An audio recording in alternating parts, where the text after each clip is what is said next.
Oh dear. I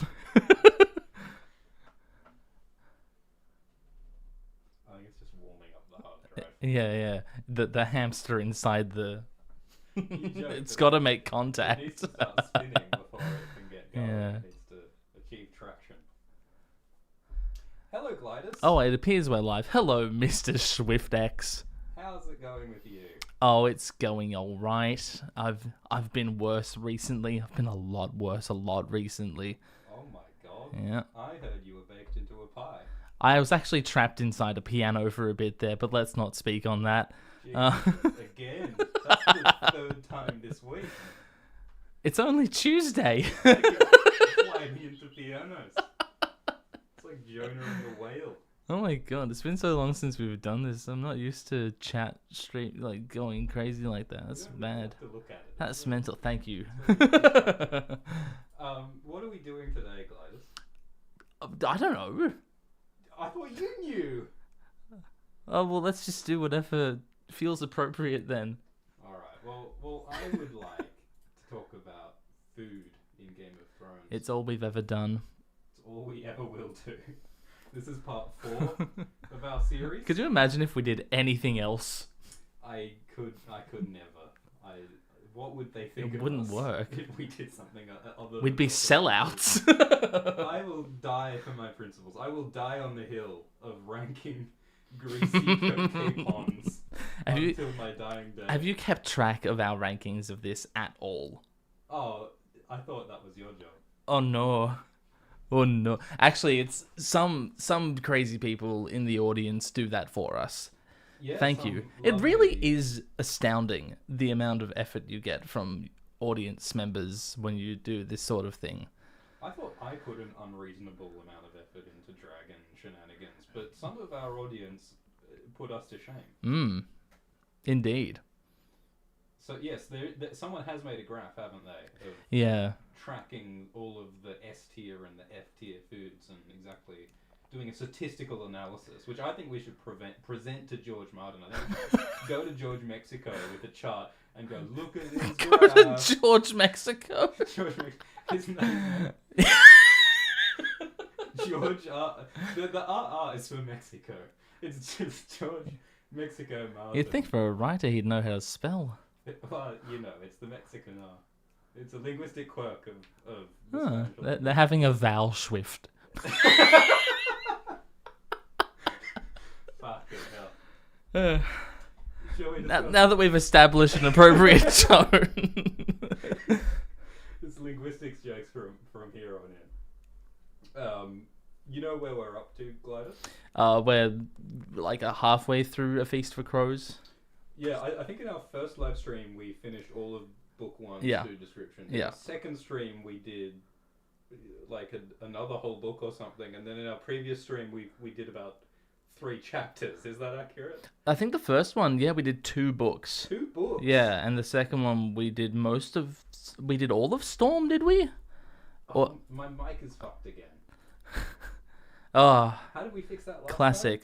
I don't know. time? 1 second. Alright.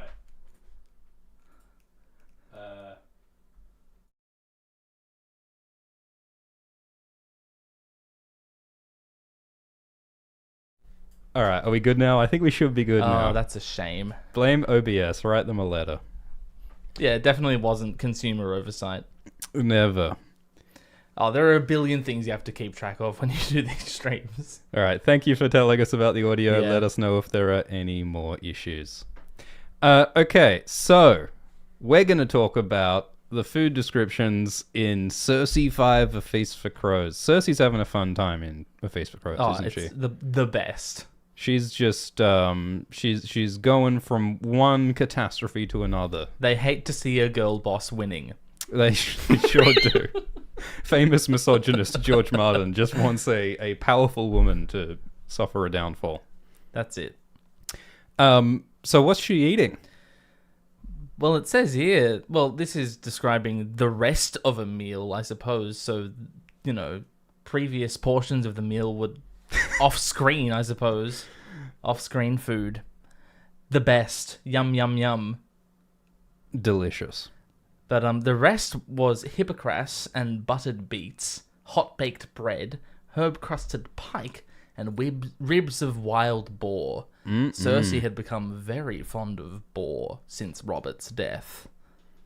She's eating her dead husband. Oh, it's not the same boar, but it's like it's like symbolic. It's like, you know, the authors like put, you know, meaning beyond the actual literal meaning in the text. Are you aware of this? Blue curtains is blue curtains, Glidus. We Fair don't do any literature analysis over here. It's dawned on me over the years that that's all I do. It's a problem. What, interpret art? What Yeah. what an embarrassment. What a terrible lifetime. Yeah, well, I think that sounds delicious, personally. Yes. I'm not like a big ribs guy, honestly, personally. Yeah, neither. But I mean, even just the buttered beets, and I mean, the herb-crusted pike is actually where it's at, I think, personally.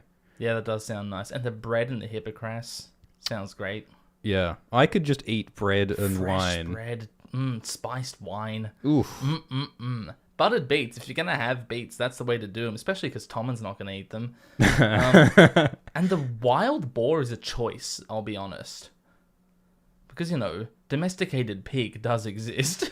Yeah, it is funny that they've made the acquisition of boar meat a lot harder for themselves than they needed to. Well, I guess like it is a symbol of status that we've gone out on a hunt and, you know, shot down this massive beast of the wilds. And honestly, maybe it tastes way better.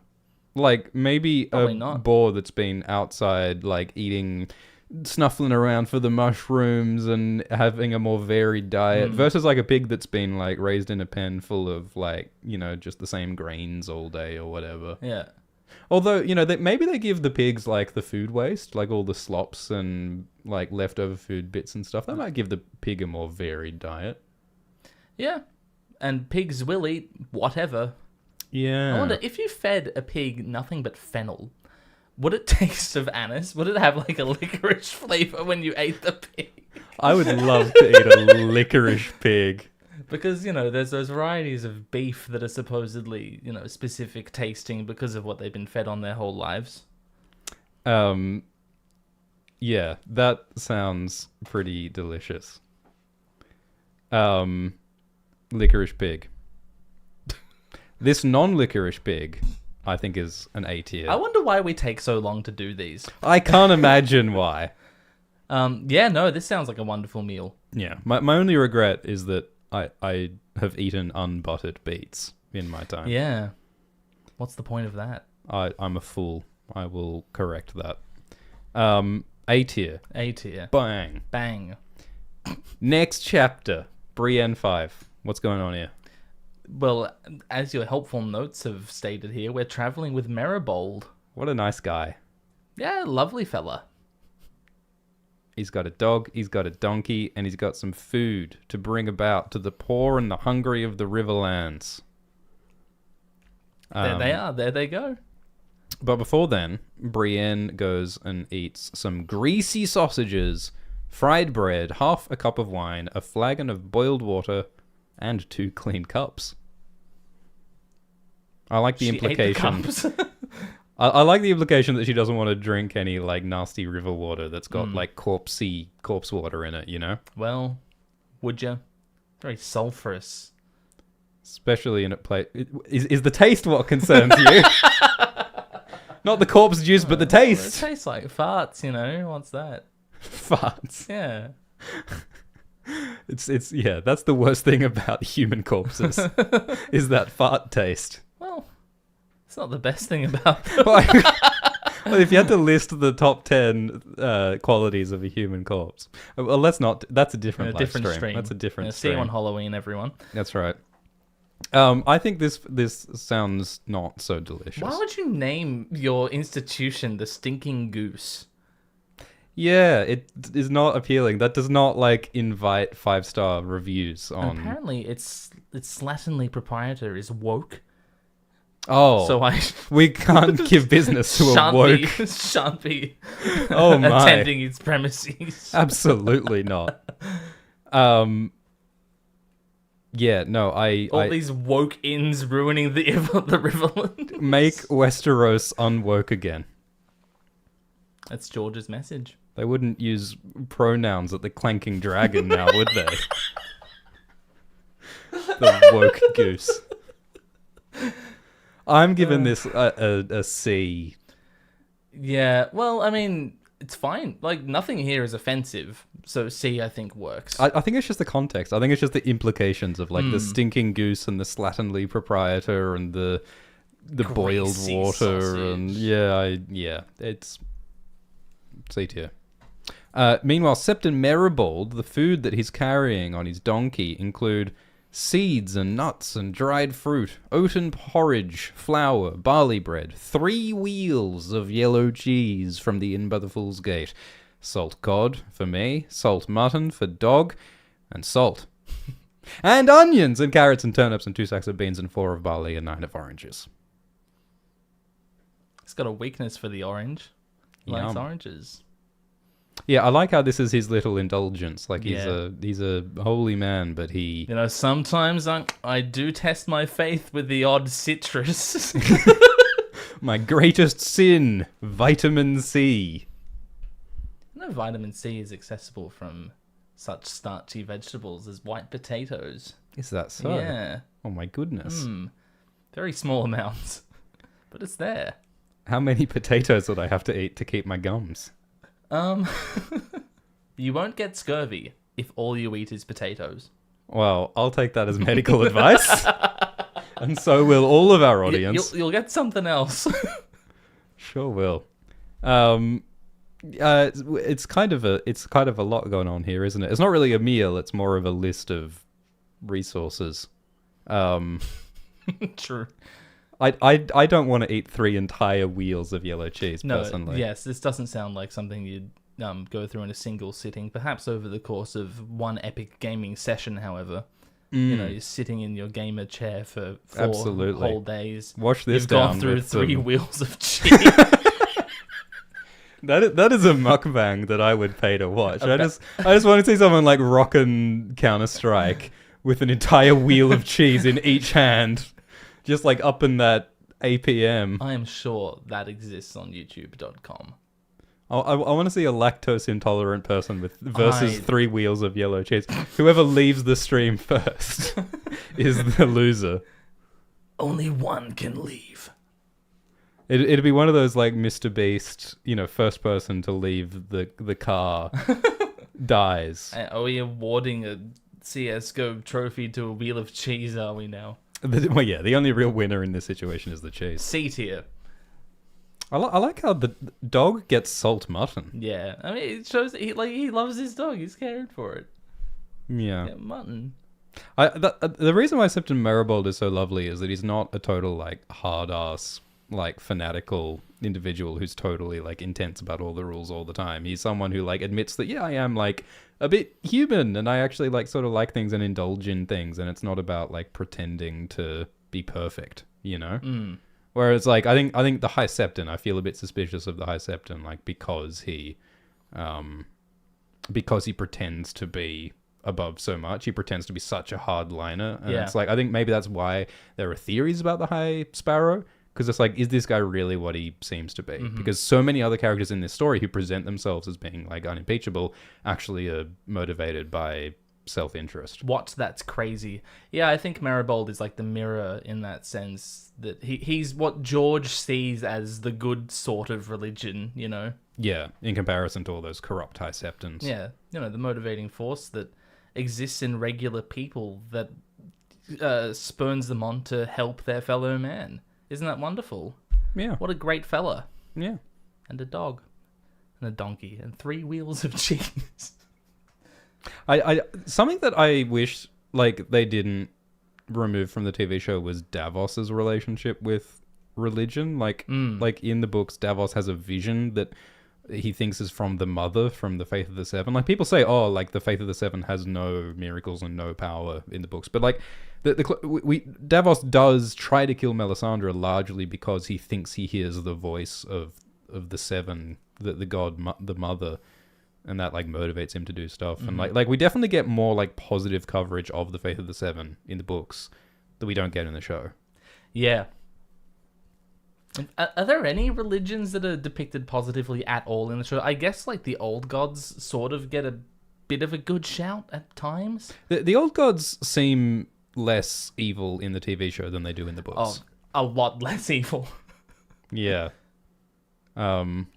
It's a real shame they didn't lean into the horror element of like Bloodraven's Cave. Oh well. Oh well. Do it, do it again. Run it back and do it better this time. Like that bloody petition. Redo Game of Secret Thrones season 9. Whoa. Thanks for... It fixes everything magically. It sure does. Should we answer a few super chats? Is that something we should We do? are 3 food descriptions in. Yeah, alright. we will answer your super chats later, maybe at the end of the stream. Thank you for all the generous super chats. What's next? Well, we're with Jamie now at Harrenhal. He's returned to Harrenhal after all these pages. Yeah, after his unhandening and his bad times. And saving Brienne from the bear in Harrenhal. Now he's back. And while he's been gone, events have taken a turn, I would say, for the worse. Most events have at this point in the series. It's true. So we find that Vargo Hote, the slobbering brave companion, has been disassembled like a Lego man. Like a naughty bionicle by Gregor Clegane the Mountain. And Vargo has been cannibalized. His body parts have been eaten by some of his men, and his body parts have been fed to himself. And all the captives had a taste. That horse son slobbered when we fed him, and the grease would run down into that skinny beard of his. They took his hands and feet first, and then his arms and legs. Roast goat. Yummy, yummy. I mean, roast goat is good. Yeah, I mean, look. I'm never one to sniff up goat meat, but... Yeah, this particular dish is not appealing. Yeah, never have had myself a mercenary. So this is one of those many, like, early cannibalism creeping into the story things that happens not just in the north, but even down here in the Riverlands. And I love Jamie's disgust at this as well. Preston Jacobs, who's in the chat, welcome, says that readers love random apostrophes in dialogue. Just chuck them in there, you know? Well, it's giving you a taste of what this person's... how you're supposed to stereotype this person. It's very helpful. Thanks, George. That horse and slobber when we fed him. The grease run down into that skinny beard his. Sounds like he's always hiccuping. A glottal stop. So many glottal stops, he never glottal starts. How do you rank this food description? That is a hard F, my friend. That is a hard F. That is a strong, I don't want it. Yeah, I don't want to eat Vargo. Does he deserve it? I don't... My initial gut reaction is nobody deserves that. I mean, part of the angle is that the goat famously likes cutting off people's feet. They're called the footmen, aren't they? Because Vargo loves to cut off people's feet as a punishment. So, like, there's something appropriate about having his feet cut off, since that was what he did to other people. But, yeah, somehow still feels disproportionate. Even if it is proportionate, it's still eating a guy, you know? They're saving food. They're recycling. It's this or composting. I think human meat must be one of the most inefficient things you could eat. Yeah. Right? Because it takes so much effort and resources to raise a human to the point, where there's enough meat on them to eat. But once they already exist and they already are going to die, what are you going to do? Bury the corpse? Vargo burn it? Wasn't just already going to die. Well, someone was going to get him. We're all going to die eventually. So why not? Oh my god. How long have we been streaming before we got into justifying mass cannibalism? Give me one reason not to unhinge my jaw and just eat a pedestrian like Kirby right now. Why does YouTube keep demonetizing our live streams, do you think? Unhinge your jaw like mulch diggums in Artemis Fowl. We're not cursing, it's just cannibalism. Yeah. There's nothing in the YouTube nothing. creator guidelines against cannibalism. I checked. Yeah. Not a single time is that specific word brought up. So then in a later Cersei chapter, Cersei goes and meets the High Sparrow. Interesting that we spend all that time with Sept and Maribald chapters before we're introduced to the High Sparrow. And so while Sept and Maribald has been out distributing food to people, Septon Torbert has been confined to a penitent cell on bread and water. It is sinful for any man to be so plump when half the realm is starving. The poor need food in their bellies more than we need gold and crystal on our head. That crown has been sold. Righto. So the High Sparrow is like, actually enforcing some kind of decency on the corrupt institution of Baelor Sept, and is forcing people to not be so wasteful. Because like throughout the books we see the Septons and the High Septon and Baelor Sept having all this wealth and being really fat and indulging in all these resources while all these people are starving. So the High Sparrow is doing some justice here. That seems good. Is that good? Are you a fan of the High Sparrow? Certain regards of him, sure. Yeah. He's a shit stirrer, and I can respect that. He's a rabble rouser for sure. Yeah. Look at all the rabble he rouses. He comes off to me as an expression of the upset of the common people, and that's very much how he frames himself. Yeah. And aren't they right? Aren't they right to be upset? I think they are right. Isn't it funny though how the High Sparrow seems quite fixated on screwing over the Lannisters and Cersei in particular, though? Yeah, well, he's come to... Well, that's... King's Landing is where the Faith's power is focused. I mean, he could go to Old Town, I guess, but he's here. Yeah. It's funny because, like, on the one hand, we can, like, cheer for the High Sparrow because he is one of the few people standing up for, saving innocent people from starving to death and like protecting people from war. But like he's also the guy who does this like misogynistic attack on Cersei by having her marched naked. She's the perfect scapegoat.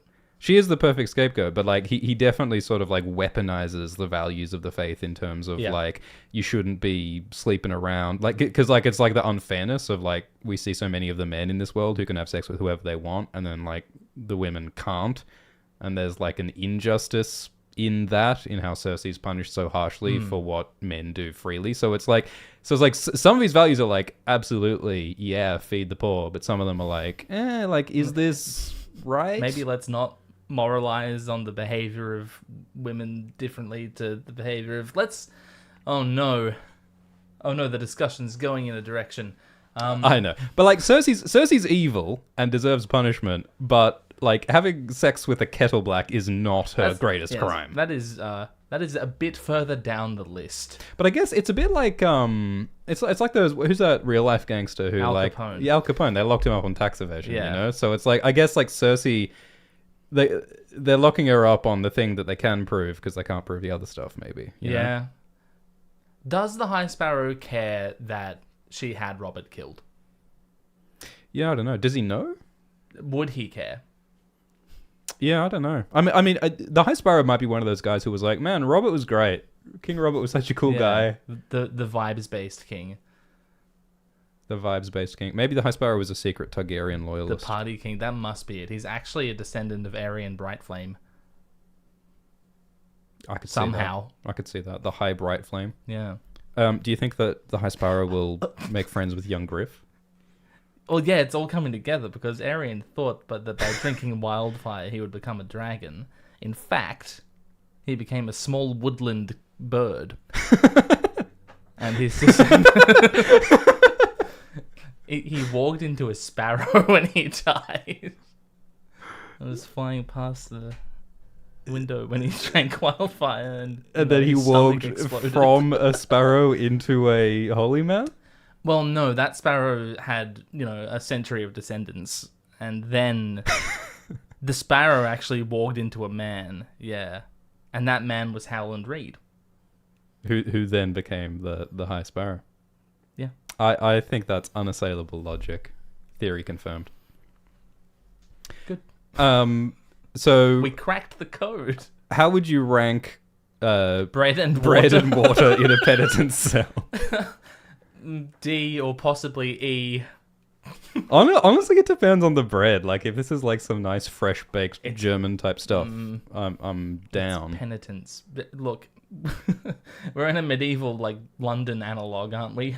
Yeah. I don't know if you're getting Yeah. Wonder Bread. You're getting the sawdust bread. Yeah. I agree. D. Possibly E. Because the water's probably not that good either. Well, it hasn't even been boiled. At Yeah. least at the Stinking Goose, they boil Yeah, your water the first. sulfur. That water's probably full of corpse farts. They got it out of the black water. It's gonna taste like Davos's sons. Oh. It's practically Davos Sun soup. Lightly broiled. Nightmare. Got a nice skin on top. Heterogeneity. You love it. Yum. What's next, Glidus? Well, you've given us a Reaver chapter. Oakenshield. Bit of Victorian action, is it then? So Yeah. have we just conquered Oakenshield? Yeah, I think this is the victory feast Ooh. after the Greyjoys attack Oakenshield. That's exciting. Mm-mm. So the feast was good. The wine was of the best, and there was roast ox, rare and bloody, and stuffed ducks as well, and buckets of fresh crabs. Ooh. And is this a part of the same thing, or are we going to... Yeah, I think this bit first. I feel like in this passage it's noticeable that Victarion has a different writing style than the other characters. Like, he has like a It's simple so straightforward. sentence structure Yeah. where it's like, the feast was good. The wine was the best. There was ox. There was ducks. It's like I'm reading a tweet from someone I knew in high school. The feast was good. Is beans. Yeah. It sounds pretty delicious. No offense to anyone I went to high school with, offense to everyone that I went to high school with. honestly. And then, yeah, all the other characters speak with such eloquence. Yeah. He didn't mention grease dripping down chins once. Yeah. Crabs in the chat. Let's go. This sounds like an A to me, Yeah, honestly. it's Yeah. good. The wine was the best. Yeah. It's got the best wine. Says so right there. Rare roast ox. Sure. Stuffed. I'd like to know what the ducks are stuffed with.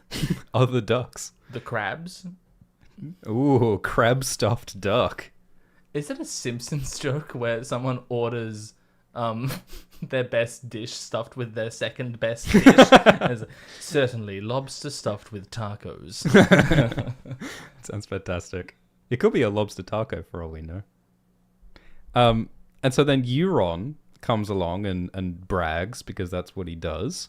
Euron has a very low self-esteem, I think.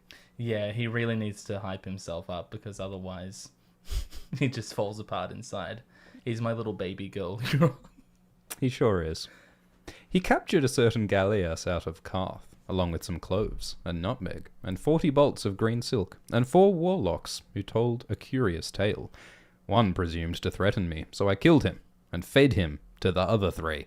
They refused to eat of their friend's flesh at first, but when they grew hungry enough, they had a change of heart. Men are meat. Is beans. Do you think he might be a bad guy, Euron Greyjoy? I'm picking up icky vibes. I'm gonna be real. Red flags here, for sure. There's a lot to unpack here. Yeah. Firstly, the cloves and nutmeg. Great spice choice. Mm-mm. Yum, yum, yum. Unfortunately, the rest of the meal is a guy. Yeah. Is it Piet It's Piet Priest's think- friend who gets eaten. Because like later we see the warlocks in the Forsaken preview chapter. Well, they scream Piat's name. I assumed it was Piet Pri who was screaming Piet Pri's name in The Forsaken. Do you think he's that egotistical? Well, it'd be kind of weird if you were just screaming your friend's name. Well, if they you were just ate going, him. Colin! They ate him. It's a traumatic experience. They're like screaming about the thing they went through. And also, they may have been like sycophantic servants of him. I think it makes sense that, you know, you devote your life to a guy and someone forces you to eat him. You're going to scream his name when you're facing the Book of Revelations in your darkest moment. Personally, if I ate my You're friend having Colin, an acid trip. Yeah. But do you remember in the Game of Thrones TV show where they I don't made... remember anything about that program. Never watched it. where Piet Pri got, like, duplicated and cloned, like Oh my he God. scared I Daenerys completely by... forgot that they did any of that. It's very odd. I mean, like, in fairness, the Daenerys plotline in Book 2 is very odd. Yeah, must be difficult to adapt either way. But it was certainly an odd choice to make Piet Pri, like, duplicate himself. And, like, he like, body snatched the 13 of Karth or something. My point being that if Piet Pri can just multiply himself like he's doing mitosis... He's got the Shadow Clone Jutsu, yeah. If he's got the Shadow Clone Jutsu, maybe the 4 warlocks are all Piet Pri. And when he ate one of those 4 warlocks, he was simply eating himself. I think Glytus is broken. It all makes perfect sense as long as you just combine show canon with book canon. I love doing that. It's so fun. Do you think that you could just get infinite food by simply eating yourself, duplicating yourself, or would that? Well, it depends on the logic of duplicating yourself, because like if you go with, you know, physics, you can't create matter from nothing. That physics isn't true. Especially in fantasy novels. Yeah, well, what he was doing in the TV show was he was turning other people into him. So he was not creating matter out of nothing. Well, then are you really eating yourself? Yeah, you've just put your face onto another person who you are eating. Thing. Yeah, okay. All right. Look, I'm just throwing it out there. That is the weirdest fetish I've ever heard, by the way. Eating yourself? Well, putting your face onto other people and eating them. Right. Yeah, no, that adds a real twist to it for sure. I haven't tried it personally, but I wouldn't rule it out. Let us know in the chat. I love that Euron is actually making like a point here. Like when he's saying men are meat, like Euron isn't just out to cause suffering and destruction. He's out to convince everyone and prove to everyone that there are no gods higher than himself. Because like that's his whole thing about like, you know, I killed my brother and then I went out and I told the gods to kill me and they didn't kill me. Like Euron is trying to prove a point, like a nihilistic point about the world. And that's part of why he does the things that he does. Why he's one of George's greatest villains, by the way. Yeah. Because he embodies, you know, the ideology that is purported to be wrong. Yeah. Yeah, a villain should not just be a dickhead who needs a lightsaber in the head. A bad guy should actually represent an idea that has some compelling power to all of us and represents some kind of dark, tempting idea within ourselves. And is the foil to the ideas of your protagonists. And ideally, the villains should be thwarted by means that disprove their point, right? Yeah. Rather than a big explosion. The conflict should be thematic, not just a sword fight. But I heard that Book Report's themes... Grade 8. Some wise person said that. One day I'll turn 14 and understand why Game of Thrones is really good. We'll get there. How do you rate Warlock cannibalism? It's not great. Because, like, if you're going to eat a guy, I don't think Piet Pri is the kind of guy you want to eat. He is not. He's not at the top of my list. Yeah. Like, I mean, do just you like have a list? Well, of course, yeah. I check it daily. Piet Pri, like, at least how he's depicted in the TV show, he does not look like a snack. He's not a yummy snack. He's not. He's not fingerlicious. He doesn't look healthy, and like also like, isn't he like he's not one of the Undying, or is he one of the Undying? Is Piet Pri immortal? Well, he's definitely not invulnerable. Yeah.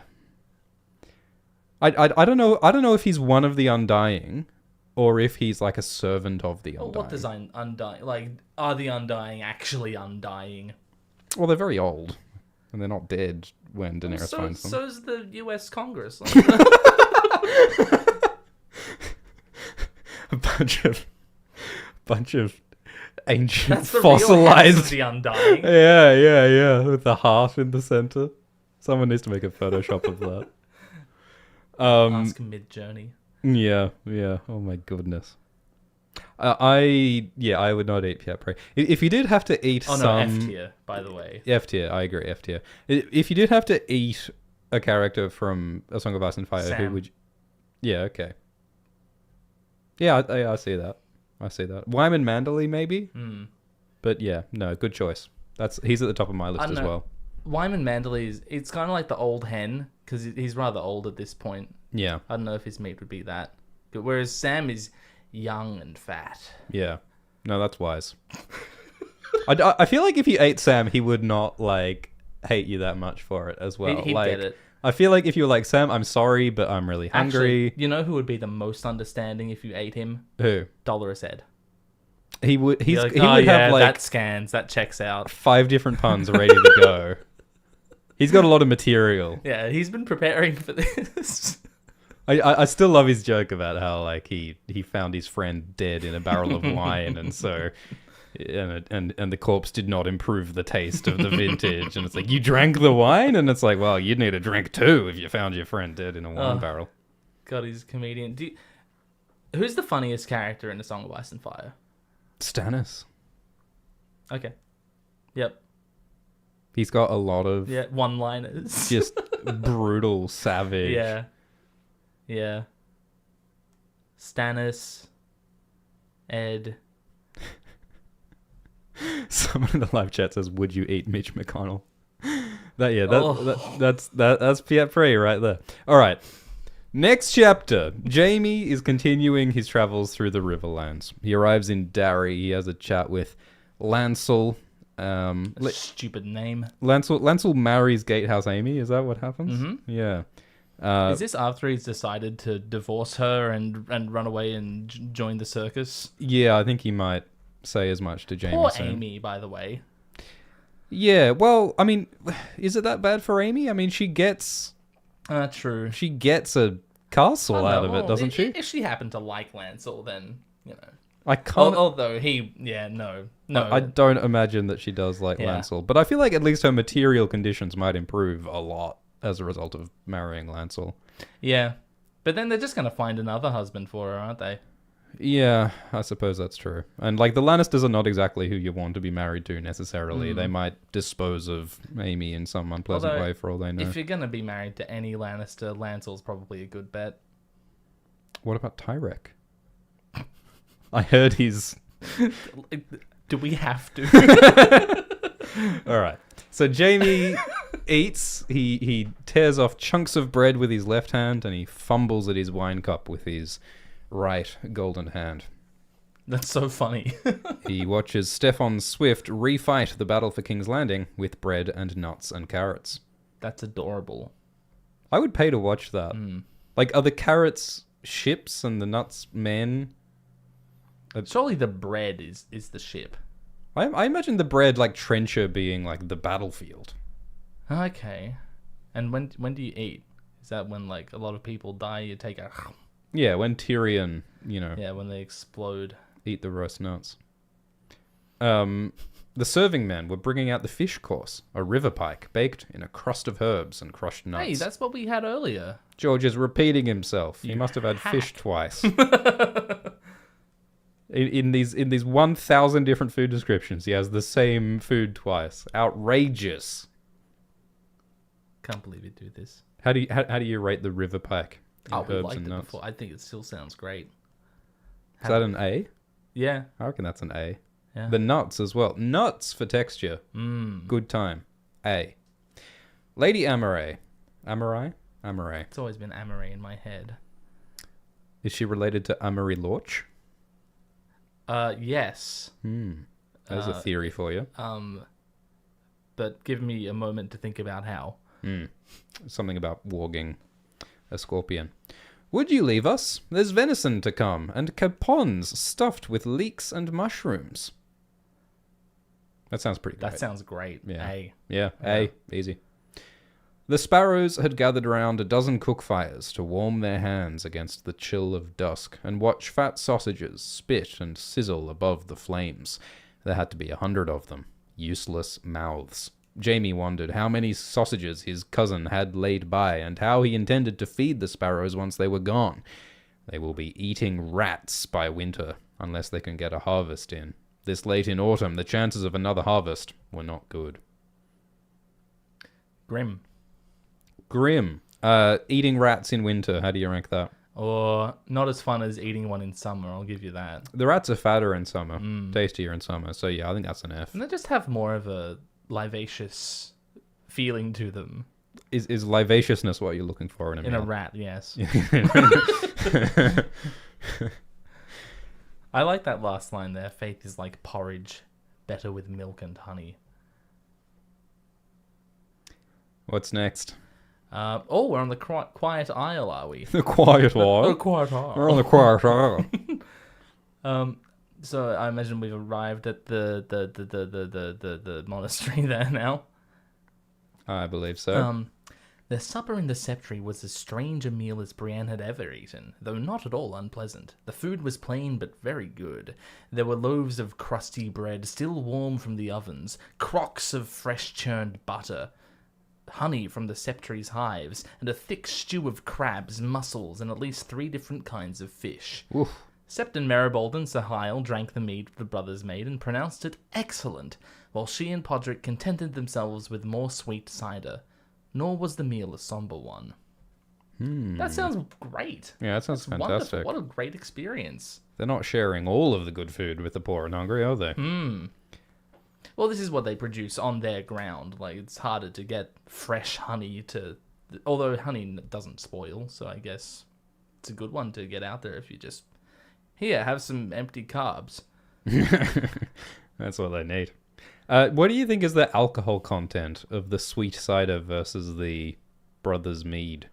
Because I assume that Brienne and Podrick are drinking the cider because it's less alcoholic than the mead. Probably. But I imagine they're both alcoholic. Well, Brienne and Podrick are both alcoholics. Well, I mean, aren't most people? Yeah, well, if it's that or corpse fart water, Yeah, drink the gin. drink the gin. I think this is an A. Yeah, it sounds great. Fresh honey. Fresh butter, crusty bread. That seafood stew sounds pretty good. Yeah. Yeah, I'm jealous. Yeah, I think that's an A. What a lovely, hearty, savoury meal. And of course, the nice deliciousness of this meal reflects the wholesome. The atmosphere of the entire setting. Yeah, this is a good wholesome place, which is why it's nice for the Hound to retire on such a nice wholesome place. He needs to leave and go do a revenge. God, I'm so mad that they brought the Hound back for that. Jesus.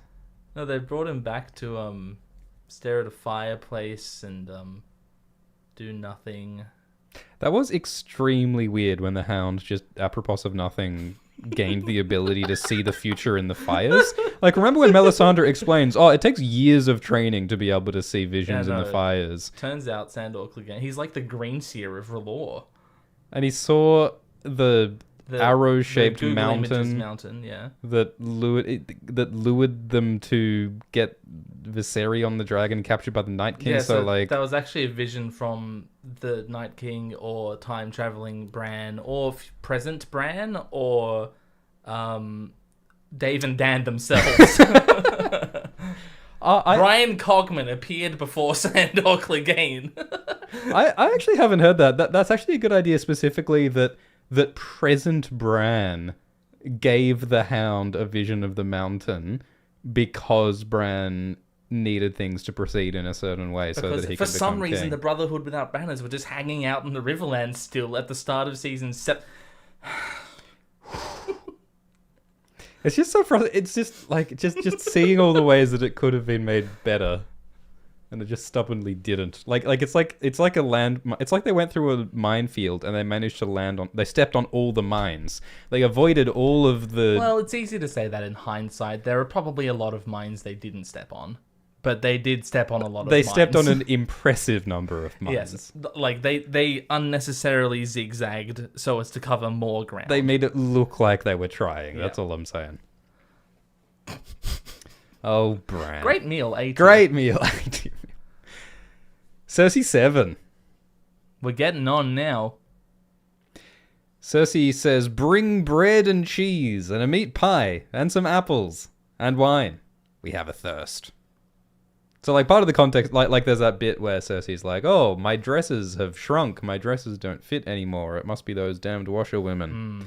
It's all a conspiracy to make me look bad. The grand Cersei's dress washerwomen conspiracy. But really, she's just indulging herself too much and losing control of herself. No, it's the maesters. Why would you have a meat pie and some apples when you could have apple pie? Because you want a meat pie. I'd have the apple. It's a bit nondescript. Yeah. Well, that's it. Like she's no longer all about, all of the luxury and opulence of food. It's just she's just gorging herself. Yeah, true. Yeah, because it's become simple and like guttural.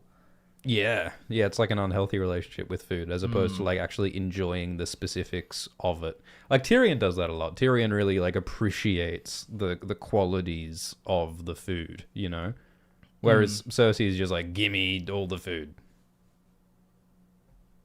I think that's a B. Sure, yeah. It's very important that we rank them. This is our purpose, remember. Yeah, that's why we're here on this planet. This is what... All right, so Arya, she's in the House of Black and White. She's hanging out with Briscoe, and sometimes she helps cook. Because, like, in the books, Arya actually, like, hangs out with these families for a while. And, like, her job is to actually learn about daily life in Braavos. It's not all just about learning to sword fight and being hit by a stick. Like, it's actually about having human interactions with people, but in, like, a really dark way, because she's, like, got a false identity and she's, like, just sort of pretending to be human with these people whilst also being dehumanized by the Faceless Man at the same time and being no one. So it's, like, there's a lot going on in the books with Arya that wasn't happening in the show. Is this entire setup just an avenue for us to process the trauma of having watched Game of Thrones? Oh, it's one big support group, yeah. Thanks for joining us, everyone, along this journey of healing. If this is your first time here, please introduce yourself. Although feel no pressure, you don't have to. Just experience it. We should start giving out medallions for for long attendance, for sobriety from 5 HBO. years of got sobriety. I'm coming up on a year. Yeah. Oh, it's still in there. Some days Arya helped Uma cook. Well, it wouldn't be Arya. It would be the Cat of the Canals, wouldn't it? Chopping big white mushrooms and boning fish. But only when... she is. I was just gonna let it go past. But only when the moon was black. The rest of the time, she was an orphan girl in a pair of battered boots too big for her feet and a brown cloak with a ragged hem, saying, "Mussels and cockles and clams," as she wheeled her barrow through the ragman's harbour. Controversial. Oysters, clams, and cockles is better. Yeah, hard agree. It's a better line. "There's oysters if anyone's wanting some." And Mary's eyes popped open. "Good," the woman said. "Bring them in, child. Ina, fetch some bread and vinegar." She doesn't sound merry at all. Oh my It's god. called juxtaposition. It's a literary device that illustrates. We shouldn't be allowed to do this. The priests and acolytes had already eaten, but the cook had saved a piece of nice fried cod for her and some mashed yellow turnips. That's one of the sort of ironies of the House of Black and White, isn't it? That it's a place of death, but it's full of life. Like, it's full of good food and, like, the kindly man. Lots of people hanging out. Yeah. Life comes from death, right? Yeah. Two sides of the same coin. Big white mushrooms, fish, mussels, cockles, and clams. Nice fried cod, mashed yellow turnips. I feel like that's a B. Like I don't know how keen I am on the big white mushrooms, but the fried cod and the mashed yellow turnips I sound like nice. the big white mushrooms. Well, they're chopped up. It's not like you have to eat the whole thing at once. Yeah, well, like I mean, if they're cooked up properly, Yeah. I'm feeling a B. Yeah, I'm happy with the B. Yeah, all It right. just feels like a lot of standard staple food that you'd get in an environment like Bravos. Although I'm wondering where all the lemon is. Well, there must be citrus in this place. I want to say again, I was wrong about Lemongate. There have been times in the past when I've said that Lemongate is BS. No, Lemongate absolutely is a thing because in Yes! We've done it! it took me a while. Broke him down. I was wrong. Y'all were right. Yes. Because there is in the Mercy Tiwa preview chapter, like there is that conversation with Raph and the other guy who were talking very explicitly about citrus and it not being in Bravos and it's And actually like, down why in else Dawn. would that line be there? Why else would that be there? Yeah. Like so it has to mean something like relatively important if he brought it up explicitly. so the whole thing Although about it's like unpublished and it might change. yeah. But the whole thing about like, you know, Daenerys remembering a lemon tree at the house in Bravos not making sense because there aren't lemon trees at Bravos. I've said before that that's nonsense. No, I have been convinced. I think that is a hint of shenanigans. Probably that Dany was actually raised in Dawn. This not has in made me Bravos. very happy. Well, you were part of convincing me, I think. So Oh, we did it. we've done it. Swift is slightly less wrong than he was yesterday. Or more wrong. Yeah, well, wrong in a more fun way, at Yeah, least. yeah. Well, that's the thing, is that Lemongate's more fun, I think. I don't strive to be right. I strive to be a fun kind of wrong. That sounds like a Homer Simpson quote. Yeah, well, he's a wise man. Strap yourself in and feel the G's. Yeah. Well, back to Cersei again. She's been eating a lot of food this book, hasn't she? Right? While everyone else is starving, Yeah, she is yeah. just eating. And like the opulence of the food has been pointed out to her by the high sparrow already. Yeah. It's like, oh well, num num num num. Yeah, this is right after the holy man said that, you know, people are starving. We Yeah. shouldn't be gorging ourselves. And What was has that zero anyway? effect. Yeah. 100% immunity to She, moralizing. Henry the Eighth herself. She Henry that ate all of the food. Oh, good one. The Queen lit some candles and sent Dorcas to the kitchens to bring them up some bread and cheese and a bit of boiled beef with horseradish. Boiled beef does not sound as much No. fun as other kinds of beef. I've had boiled beef. It's not the best way to cook beef. Yeah. I think that's Horseradish can be all right. I think that's a C. Yeah. Yep. What? If you're a queen, why are you boiling beef? That's because Cersei does not care. She just Yeah. wants the beef. She doesn't Yeah. care. That's just where she's at. Yeah, She- that's it. It's some bread and cheese and like just fucking beef. Fuck it. I just want just shovel it into my mouth. I mean, Cersei's whole thing in this book is that she's undiscerning.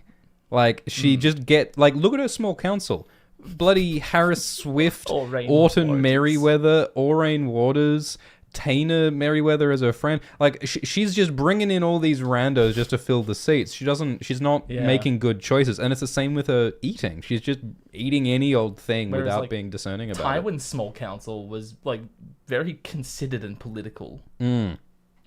Yeah, Yeah. She's like, he'll do. yeah. You cannot. Aurane Waters is kind of hot. He can be the Grand Admiral.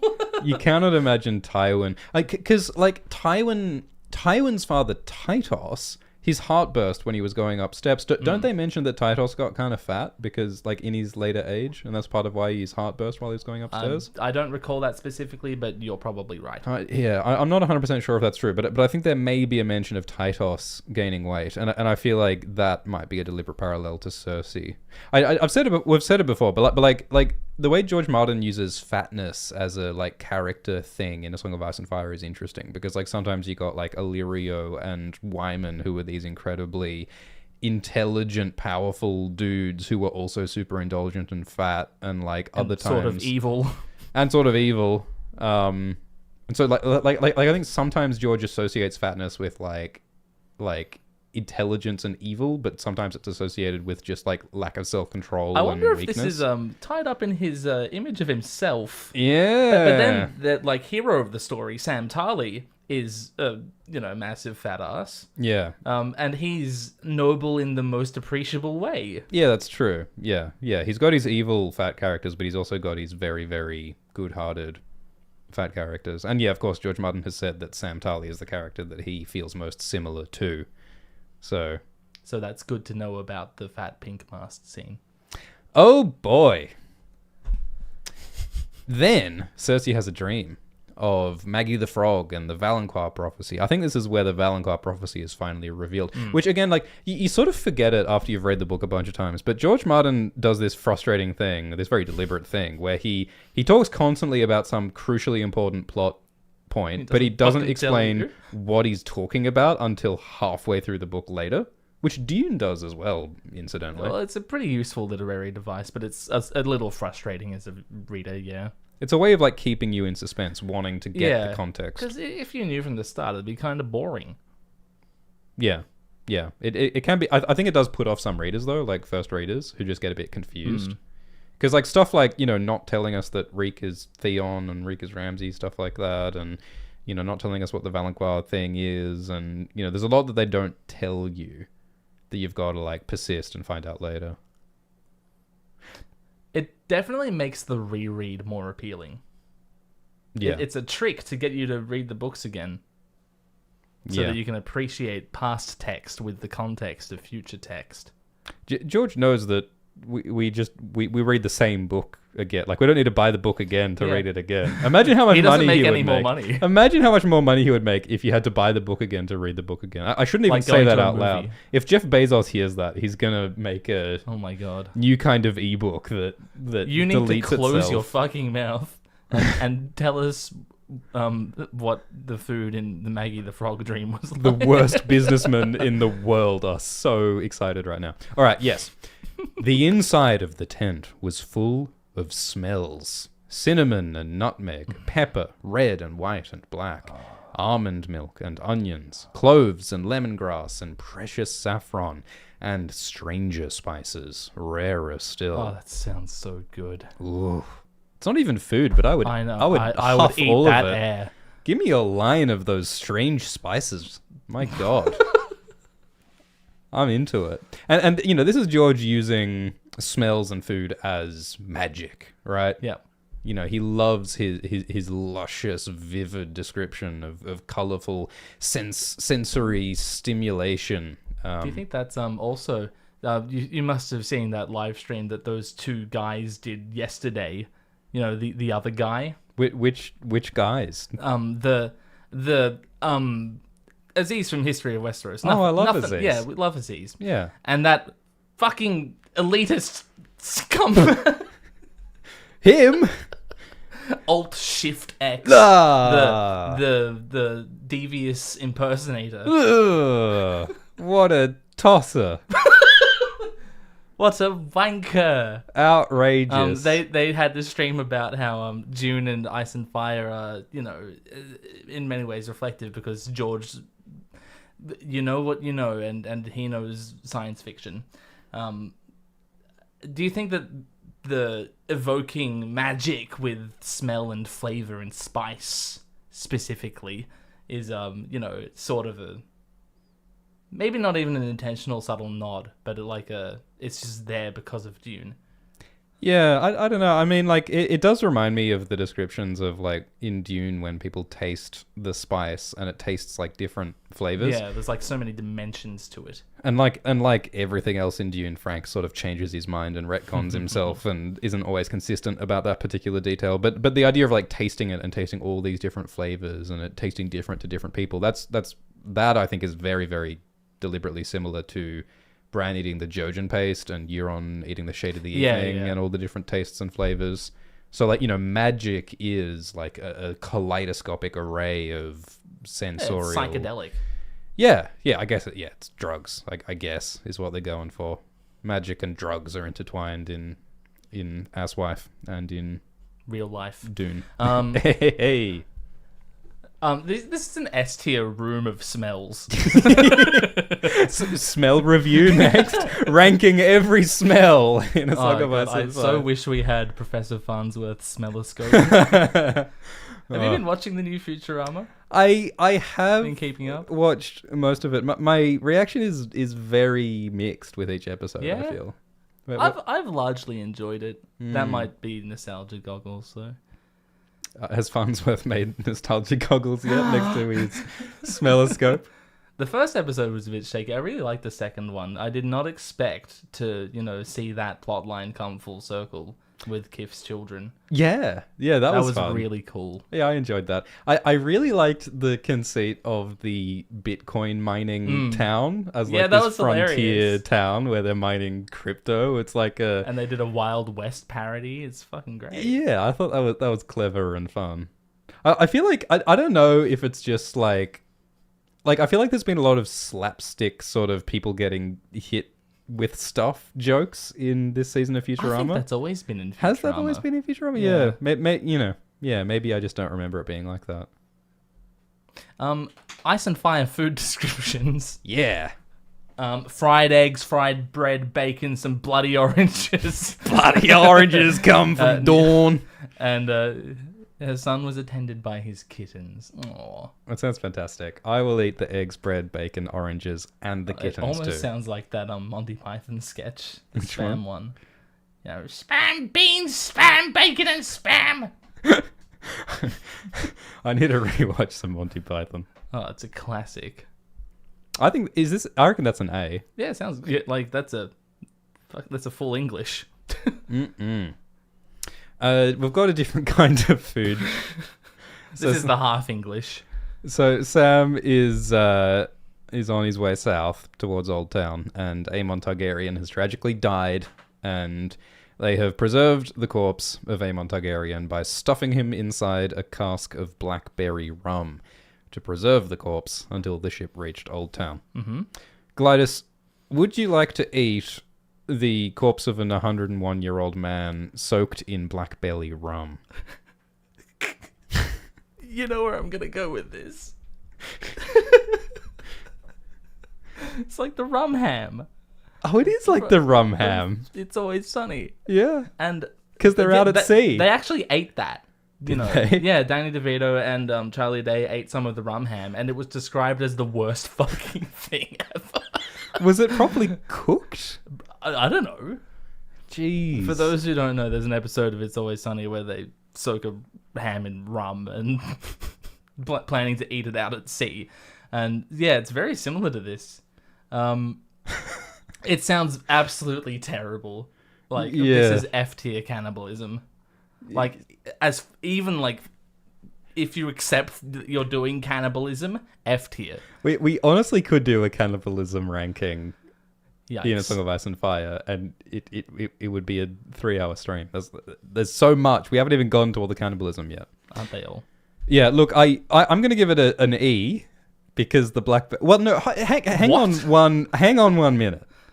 What is black belly rum? What I don't know. What is that? I Is just that a assumed thing? it was like dark spiced rum. Yeah, it sounds like it. But Kraken. it sounds kind of great, which is why I'm giving this an E instead of an F. But Can I drink around the the corpse? corpse farts Yeah, it's are true. dispersed throughout the rum. Yeah, it's true. But he's a Targaryen, so he...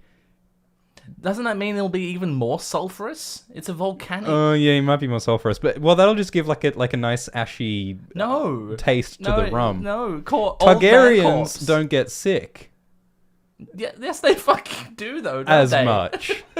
Some of them. He's 101 years old. He didn't get to 101 years old without being really healthy, right? I guess. He wouldn't have lasted that long. The wall preserves. Wow. Yeah. All right, it's an F. This is an F tier. It's an F tier. What's next? We've returned to the Inn at the Crossroads for the billionth time in the story. When George is like, where should this scene happen? He rolls back his at the end of dice. the crossroads. He checks his DM chart and, oh yeah, we're at the end of the Crossroads again. So Brienne's stumbled up on the inn after leaving the Quiet Isle. Is this before the fight? Is this just before the fight? I don't recall. You mean the fight with the bloody mummers? Yeah. Oh, yeah, this is just before Biter Yeah. and his pals attack. A kindly woman, Masha, fond of sour leaf and honey cakes. When she did not have a room for me, she would let me sleep beside the hearth, and she never sent me on my way without some bread and cheese and a few stale cakes. But sadly, the kindly Masha Heddle was killed by the Lannisters, by Tywin, and Tyrion looks up at Masha's corpse and feels nothing. What a morally grey character. Yeah. It's another one of those things that they whitewashed, removed from the show. Yeah. So that Tyrion seems like a cool guy. Well, you don't want Peter Dinklage to be an evil guy like he was in that one X-Men film. He's so handsome. He must be heroic. I like the sound of the honey cakes, but sour leaf does not seem super pleasant. That's like just tobacco leaves, isn't it? Yeah, I think it's the analog for tobacco. Yeah. Stale cakes. Yeah. Is that a C? Yeah. Yeah. You'd eat it. I'd eat it. So Heil Hunt says that a crisp roast chicken would set the world aright. Those are words to live by. I'm pretty sure George Martin has that tattooed on his back. With chicken wings, like, on his back. Like the Imperial Eagle. Fiery chicken wings. Yeah. Accurate.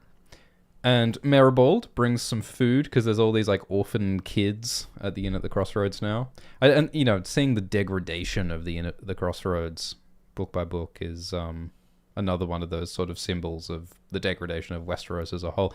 The Inn at the Crossroads, it's a synecdoche of Westeros. It's a microcosm of Westeros. It's a other big Scrabble words.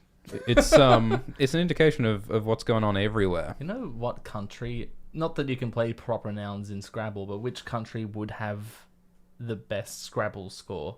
Eswatini? I think Mozambique would be higher. Kazakhstan? What's the limit of letters you can use in one Scrabble word? Because you can only have so many letters at once, can't you? Yeah, well, that's the thing is, like, how are you going to play any of these words? I think you could pull off Eswatini. Is there a hyphen you have or 7 letters in a Scrabble, like, fucking hand. There's no. I don't think there's a hyphen. Can you use the blank one as a hyphen or a question mark or an apostrophe? You should be able to. Like emoji. Yeah, I think there should be emojis in Scrabble now. Like, it's 2023. What are we doing? Some executive at Hasbro. That New Zealand guy who became a world champion in French Scrabble despite not speaking French. I'm not sure that's any more ridiculous than what we're doing now, to be honest. It's a living. The children fell upon the supper like wolves upon a wounded deer, quarrelling over codfish, tearing the barley bread to pieces, and getting porridge everywhere. Even the huge wheel of cheese did not long survive. Brienne contented herself with fish and bread and carrots, whilst Septon Meribald fed 2 morsels to Dog for every one he ate himself. They hungry. I would not want to eat an entire huge wheel of cheese. We are not the same. The codfish, the bread, the cheese, the fish. Yeah, see? Yep. See. Or perhaps even... although knowing the state of the... Yeah. Oh, it's Maribald's food. This is now a meal. It wasn't a meal before, and it is one now. Yeah, we're rating like the same food, just in a different situation. Yeah. See. And then we have a different kind of meal. It's really cute that Maribald feeds Dog twice as much as he feeds himself. It's very cute. I wonder if anyone's going to eat Dog later on. Why would you say that? Look, I'm just like tapping into George's twisted imagination here, okay? Like, don't blame me for being dark after what we just read about Vargo Hoat, alright? Yeah. So then Biter attacks. Biter and a few of his brave companions, pals, attack the Inn at the Crossroads, and Brienne heroically fights against them. And there's that wonderful line about like she's outnumbered, so she's like, no choice and no chance. Like I've got to fight against them, even though I'm probably going to lose. Mm-hmm. And Biter eats her bloody face off. Yep. Biter's mouth gaped open, impossibly wide. She saw his teeth, yellow and crooked, filed into points. When they closed on the soft meat of her cheek, she hardly felt it. She could feel herself spiraling down into the dark. I cannot die yet, she told herself. There is something I still need to do. Biter's mouth tore free, full of blood and flesh. He spat, grinned, and sank his pointed teeth into her flesh again. This time he chewed and swallowed. He's eating me, she realized. Oh boy. Oh boy. Now, am I ranking this meal from Biter's perspective? Absolutely. A. Because if I'm Biter, I'm already a cannibal. Like He's I'm enjoying already it, yeah. into this shit. He's enjoying it. Yeah. Do you think it's physically possible for a human, even with filed teeth, to literally just bite into a human face and like eat and swallow, like uncooked, raw human flesh? Which part of the face? Like the cheek, right? I'm imagining the cheek would be easiest. There's so much muscle in there. I don't imagine it would be a good time for anyone involved. You'd have to like extend your jaw, just like get your teeth around the whole thing, right? I guess like the sharpened teeth would help a lot as like a serrated sort of like cutting. But yeah, I don't imagine it being a good time personally. Which I'm sure is a really controversial thing to say. That eating someone else's face isn't good. It's such an interesting choice though, like making Brienne suffer this after, like making her even uglier is part of what this is about. And making her suffer for doing the right thing. I mean, my God. And she's in such a dark place later when she's captured by the Brotherhood, and she's like feverish from her wound, and she gets hanged by Lady Stoneheart. Like George takes the best, most heroic characters and just punishes them relentlessly, doesn't he? Yeah, thanks, George. You think this is sort of this sort of echoes of the Blackwater, where Tyrion also becomes uglier. Yeah, true. In one of his most noble moments. Yeah. Yeah, it's a great point. The intertextuality of this series is just like every time you think about anything, you come up with a new connect. It's fucking, what a web. I mean, it's because George does the same thing that we 500 different ways Yeah. in every book. Yeah. You know. But yeah, no, that's a great connection. My God, it's an F. It's an F. Yes, I would not. This gets 1 star on Yelp for me. Yep, agreed. Cersei 9, A Feast for Crows. Sad to say, the kitchens proved to have no wild boar on hand, and there was not enough time to send out hunters. The one reason why Cersei does not eat a pig is because it would take too long to send out a bunch of people to go and find a pig for her and to bring it back and to kill it and cook it. The only reason she doesn't do that is impatience. Instead, the cooks butchered one of the castle's sows and served them ham studded with cloves and basted with honey and dried cherries. It was not what Cersei wanted, but she made do. Oh, what a hero. The things she puts up with. Afterward, they had baked apples with a sharp white cheese. Sounds pretty good. It sounds great. The cherries and honey? Yep. Mm-mm. Ham basted in honey. Oh my God. Yeah, no, is that an S? It might be the simplest S we've come across. Yeah. It just sounds great. And I love that she's complaining about it. Right? Yeah, that is the irony. Like one chapter after someone's literally getting her face eaten off her skull, and Brienne's like, yeah, and Cersei's like, I've only got honey-basted ham with dried cherries. Sows.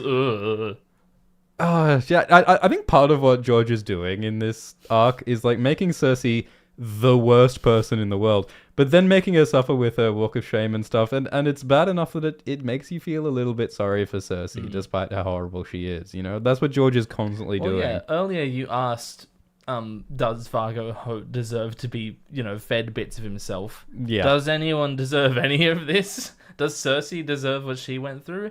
Most people would probably say not really. Yeah. I don't know. Then that's the, as you say, the moral questions that George poses to us in this series. But really, there's not that much. This series isn't that complex. It's just about dragons and sword fights. Yeah, that's right. It's not like it's political or anything. Yeah. Yeah. I mean, obviously, no, one I of would the... not eat Mitch McConnell. Not even a little bit. Just to get a taste, a nibble. What if he was in a barrel of black belly rum? Oh my god. Yeah. I mean, one of the themes obviously is justice, and like we the first proper chapter is Ned cutting off a Night's Watch deserter's head, and it's still sort of an open question of, was that right? Was that just? And like George spends so much time humanizing villains and showing us how difficult it is to be good, and so I think the whole idea of like people deserving punishment is one that the series is very skeptical of, because we see how everyone has reasons for what they do, and even the worst people are pitiable, at least. And another big question is, like, who gets to dish out that punishment? Randall Tarley? Sure, maybe Will deserved to die. Was it Ned's right to kill him? Yeah. I don't know. Was it Randall Tarley's... Was it right for Randall Tarley to do, And it's so interesting that Jon, who was so hesitant about executing people, he refused to execute Ygritte, he refused to execute the old man near the wall, but he does execute Janos Slynt. So Jon moves towards killing people and doing justice and passing judgments and killing people. So it's like, is he moving more in that direction in Winds and Dreams? Well, you see, in season 6 of Game of Thrones, he executes the 10-year-old for doing something that he was told to. But that was Ollie. Ollie. Fuck Ollie. Yeah, that kid deserves to die. Someone in the live chat reminds us that it's not Will who gets his head cut. That's Game of Thrones. It's Garrett. That's another one of those little changes that is why like, did they change that? Screw you, D&D, just for giving us another detail to be wrong about. Yeah, in my first video about Game of Thrones, I was like, it's different in the books, but whatever. But like, why did they change that? I think that idiot Shift X, is that how you say it? I think that's how it's pronounced. Out shit sex. Old shit sex? I bet he is. Did a video about Varys and very wrongly says that Varys was born in Lys when it's actually Myr, or Myr when it's actually Lys. Which I bring up just to remind everyone that Alt Shift 6 is... I'm just saying, if he's Alt Shift 6, what happened to Alt Shift 5 and Alt Shift 7? Only one can survive. It was, yeah. I hear they got all of the Alt Shifts into a room and broke a pool cue and said only one leaves, and that's how he ended up in this situation. What? Alt Shift 7, Alt Shift 8, Alt Shift 9? Is that why Alt Shift 6 is afraid of him? Yeah, yes. Alt Shift 8, 9. And it was an S food description. If you had to eat a Game of Thrones YouTuber. Alright, don't answer that. Ariane Martell. What a person. She's imprisoned because she does a little oopsie. She does I'd eat Red Team Review. Yeah. Yeah, that's fair. She tries to crown Myrcella Baratheon queen, start a little bit of a war. She's having a bit of a giggle. Just for fun. And it doesn't go well because someone always tells. Who do you think told?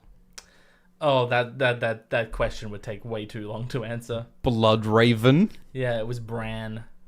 Areo Hotar. It could have been all of them, really. Yeah, that would be funny if all of Ariane... Yeah, all of her friends. Imagine how much of a brutal reveal that would be if Ariane found out that every one of my trusted friends turned against me simultaneously. Jesus Christ. It'd be very much in George's nature to have Ariane's closest friend be the one that betrayed her. Yeah. Surely Darkstar. What does he have to gain? Conflict? Yeah, true. He thrives off chaos. Shalada. I was born in the darkness. Oh, he's so cool. Ariane has a meal. The kid had been roasted. More cannibalism. Is she talking about Marcella? Oh my god. Marcella paste?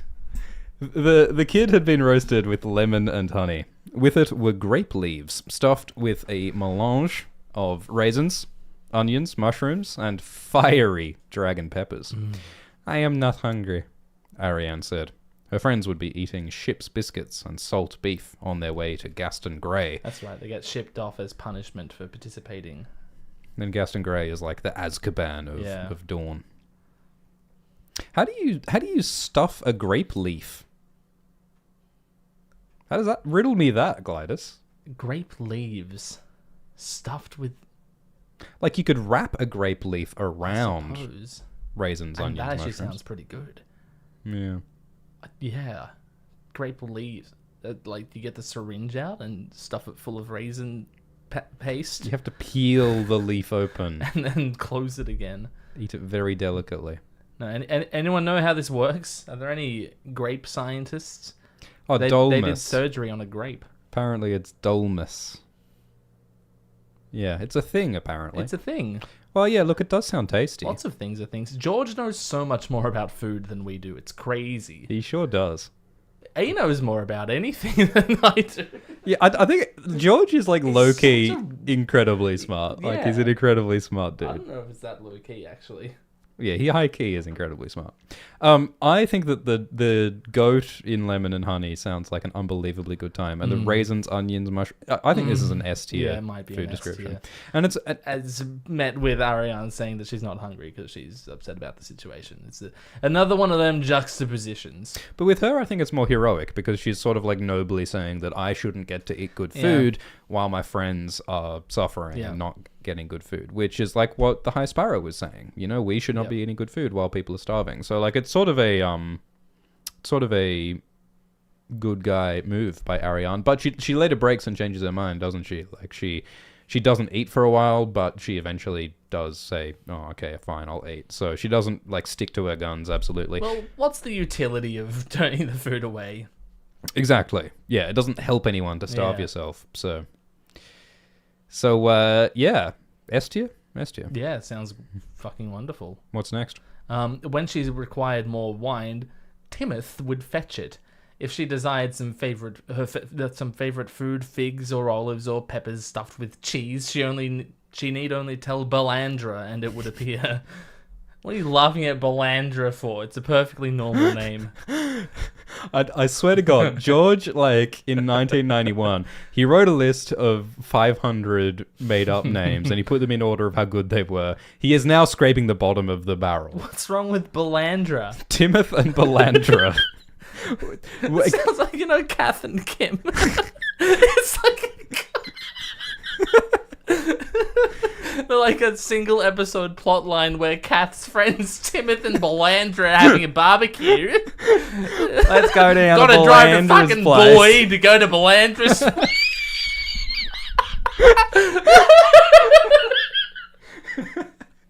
Can you imagine if these were the names of POV characters?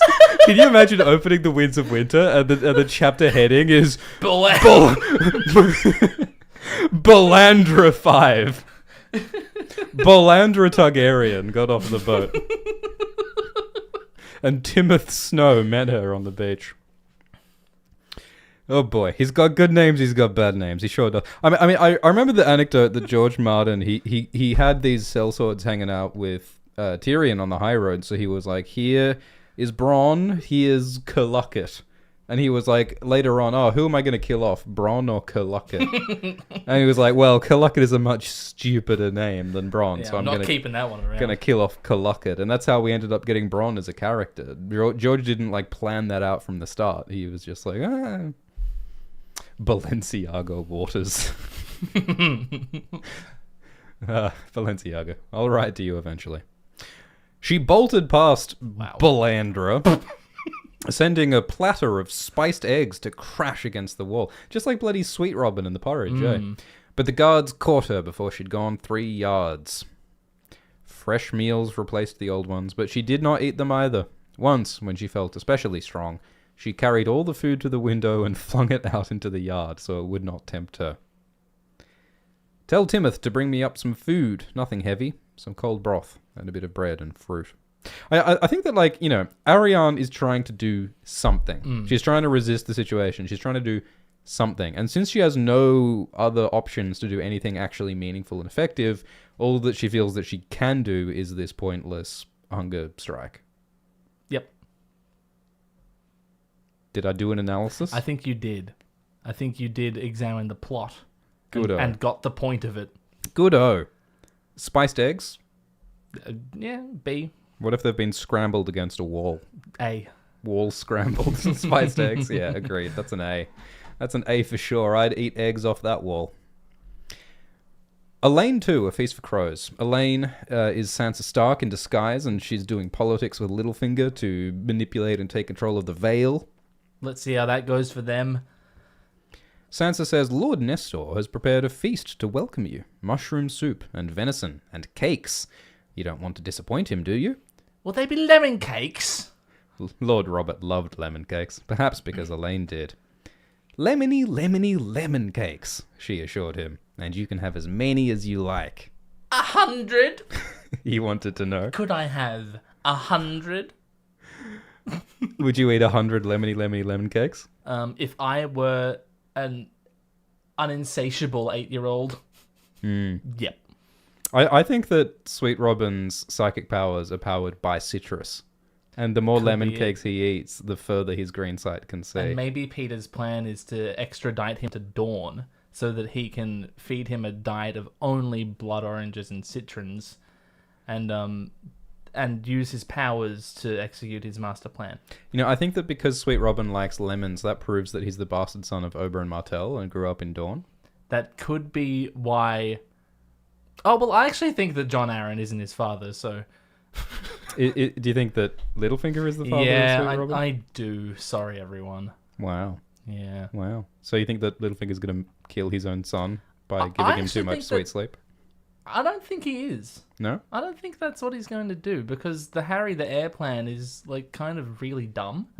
And it sounds like bullshit. Is it dumb? I don't think that Peter would just say his entire plan to Sansa like that.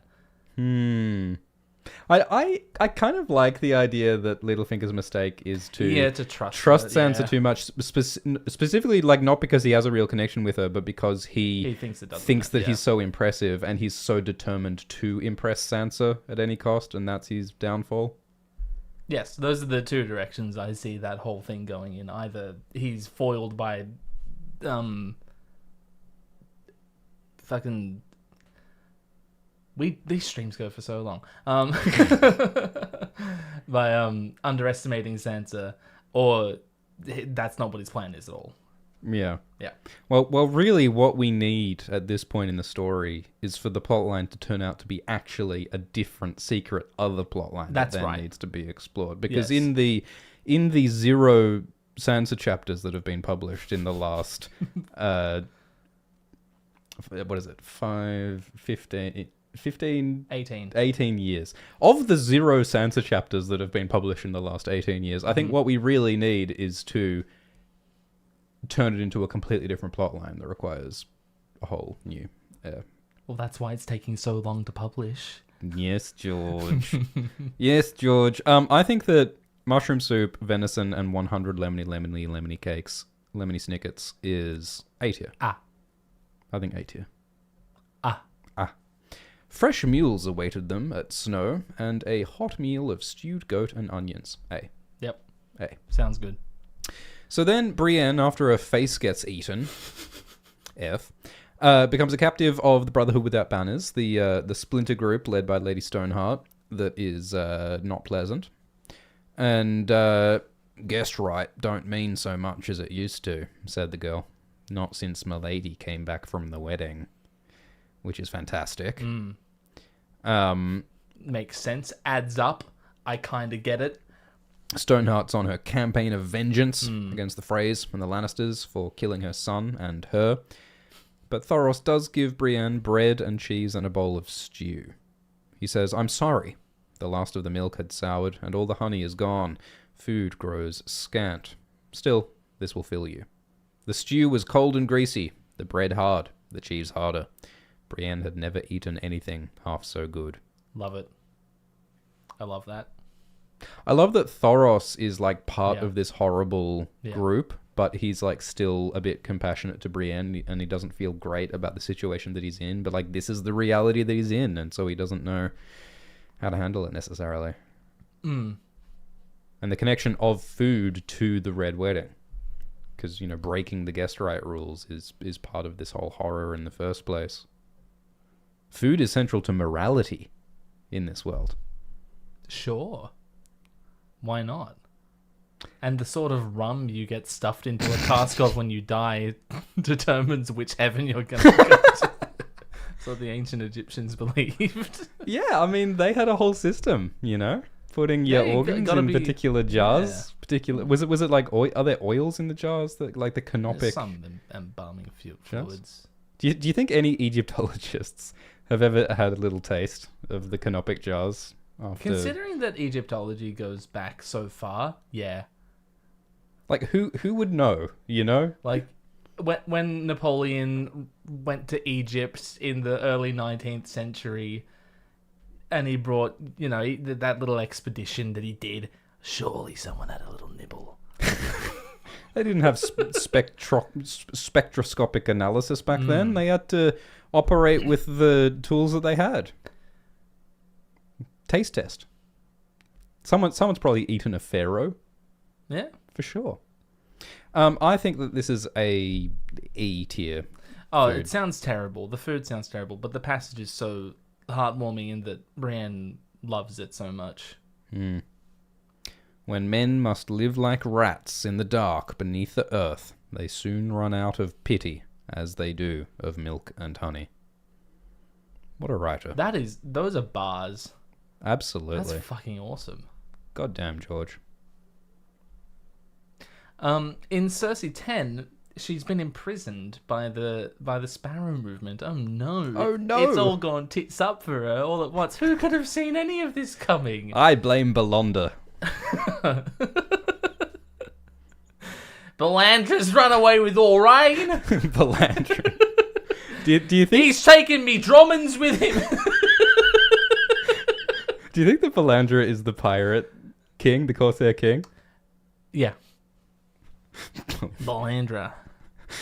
That evening, when Moelle appeared again, she ate the bread and fish and demanded wine to wash it down.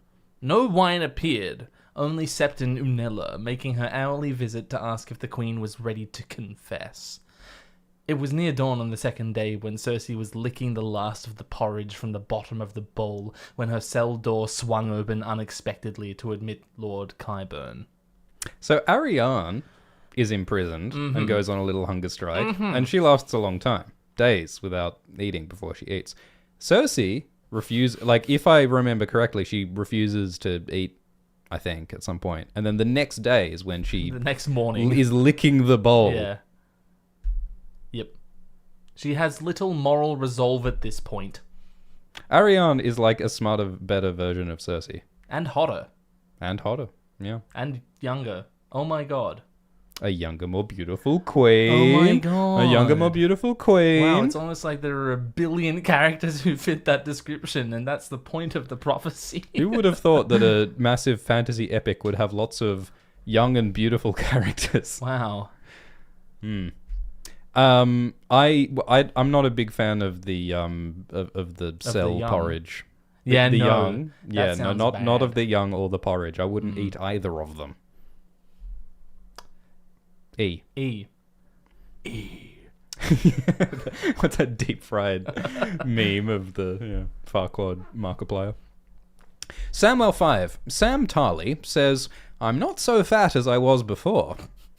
The passage south had seen to that. All those watches and nothing to eat but fruit and fish. Summer Islanders loved fruit and fish. Are Summer Islanders vegan? They eat fish.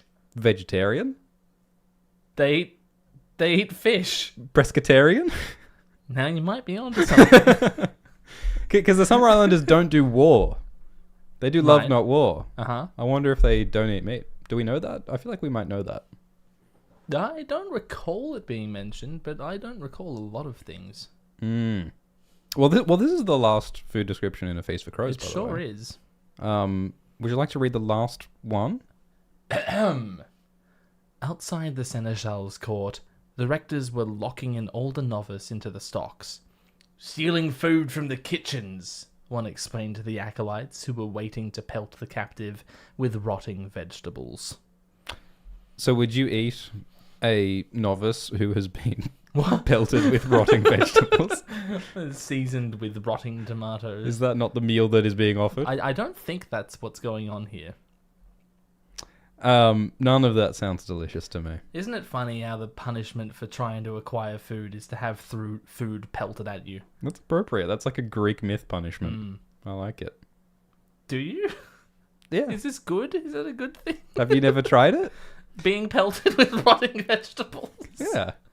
No. You need to perform more bad stand-up. Yeah, I was going to say, all of my gigs have gone too well with that. I think that's cool because it shows that even in Old Town, even in the Reach, which is famous for its bounty of food and fertile lands, they are running out of food and they've got to like punish people for stealing food from the kitchens. So it's showing that, winter is coming everywhere now. Right at the end of feast. The end of the feast and the beginning of the famine. Mm-hmm. That's where we are. Not great. Not great. Should we answer some super chats now? Do you think? Yes, now that we've reached the end of that book. Here at the end Which of the feast. Took us 2 entire streams to... unless we're going to keep going into dance, but... Let's answer some super chats and see where we land. How long have we been going? Quite a long time, I'd say, 90 minutes. We've got a couple of very generous super chats. Shall we start here. with them? Yeah. So Lauren Stahl Do you says, want to find it on the dashboard there? ultimate YouTube channel, Glidus plus Alt-Shift X plus Brian David Gilbert plus Hello Future Me. Sounds good. We're in good company. That's a pretty good blunt rotation, if I say so myself. Absolutely. I love BDG. His work is so funny. He's such an inspiration to me. He's just wonderful. Yeah. Always have. And of course, Hello Future Me is a great channel as well. Yeah. Both wonderful got YouTubers. the same birthday as Brian David Gilbert. I think he's exactly 2 years older than me. I've never seen the two of you in the same room. We are both long-haired theatre kids. I could see some absolute vibes between you and Brian. Just need to write some more paranoid songs about birds. Yeah. And maybe I'll throw some Hello Rocks at him and Yeah. get his attention. What a killer. We should start at the beginning, shouldn't we? Do you want to find the other very generous donation? Gunnar Gunderson. What a name. Fantastic name. That is over in a place. Oh my goodness. There it is.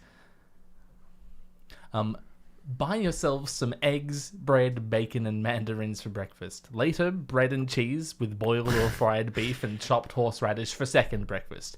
Or just get a full English breakfast for equally medieval cuisine. What would they call a full English breakfast in Westeros? It's beans. It's beans. Thank you very much. Thank you, Gunnar.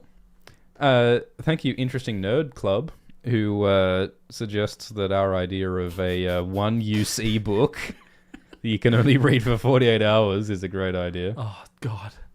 We just need more digital subscription services to things that we can't download or own. I'm honestly amazed that this isn't already a thing. Because even with Audible, if you cancel the subscription, you can keep the books. Is that so? If you sign up today with audible.com. Well, audible.com/ASX, which of course stands for Alt-Shift X, will sort you out. Yeah, no, this is an idea so evil that it's amazing that Jeff Bezos hasn't done it already. Yeah. Shall we go down to the very beginning? Sure. There we are. That's them. Thank you, Jess the Mess, who says, my cat looks at me like Tyrion looking at Dany when she says she doesn't want to be Queen of the Ashes. The judgment, the moral pillar your cat stands upon and judges you from atop. Thank you, Aussie, who says, first time catching a live. I'm excited to get hungry listening to this. Thanks, Glimbus and Swift. I hope you had a friend next to you to eat when we got to the cannibalism part. Yeah, I hope we haven't, like, awoken anything in anyone. You know what I mean? Like, there was a lot of cannibalism talk. Marcelo de Oliveira says, disappointed this isn't a wild cards food tier list, but I guess I'll accept this. Glad you're back, boys. I'm glad we're back too. Me too. That bit in John Wick when he's like, people have been asking me if I'm back. That's us right now. I wasn't aware that we'd left. Had we left? It very much seems that way from the outside perspective, you have to understand. I didn't go anywhere. Yeah, I'd been here the whole time. We've just been, gathering dust, waiting for you people to come back and turn us on. But it's very existential, the idea that you don't exist unless you're broadcasting about dragons on the internet. Yeah, the comments I get every day asking if I'm dead. It's like, you do have object permanence. You've turned the computer on. Like, things exist outside of your perception. It's like Schrodinger's YouTuber. Like, as long as they're not talking about dragons, they both exist and don't exist simultaneously. Well, we are going to have to read Wildcards. That is true. Yes. Like, I wonder if it does have all of this Georgie tropey stuff in it. Right? I mean, I don't think George does write Wildcards, or at least hasn't in ages. Yeah, but he's the editor. Is his editing advice, you need to describe this food more thoroughly? You need to put a character called Blandra. Imagine naming a character Blandra. Is there any less interesting name than Blandra? She's so bland. My God. Thanks for the super chat from Mira Reads. Hi, Mira. Which is an incredible name, by the way. Reads, Reads. She's got a YouTube channel. She does nice and fire theories. Fantastic. Yeah. It says OBS is the worst. You two are the best. Potentially. Thanks for the super chat from Hugo Coronado, who says, Glimbasaur and Schwifttender. That's a good one. Will the House of the Dragon Bliss take 10 or the real Jon Snow video drop first? Put in your bets. Well, as an impartial observer to this question, yes, what do you think? Well, I think that Glidus is a far more capable producer of videos than the imposter Alt-Shift Sex. Sus. So I couldn't imagine that Alt-Shift could edit his way out of a paper bag, let alone finish a 95-minute essay about Jon Snow. If he threatens to finish his thing before I finish mine, I'll stop him. Yeah. I have that power. Put him in a headlock and get the bliss. Full Nelson. Yeah, that's right. I think whoever, it's like Alien versus Predator. Whoever wins, we all lose. You know what I mean? Which do you think will come out first?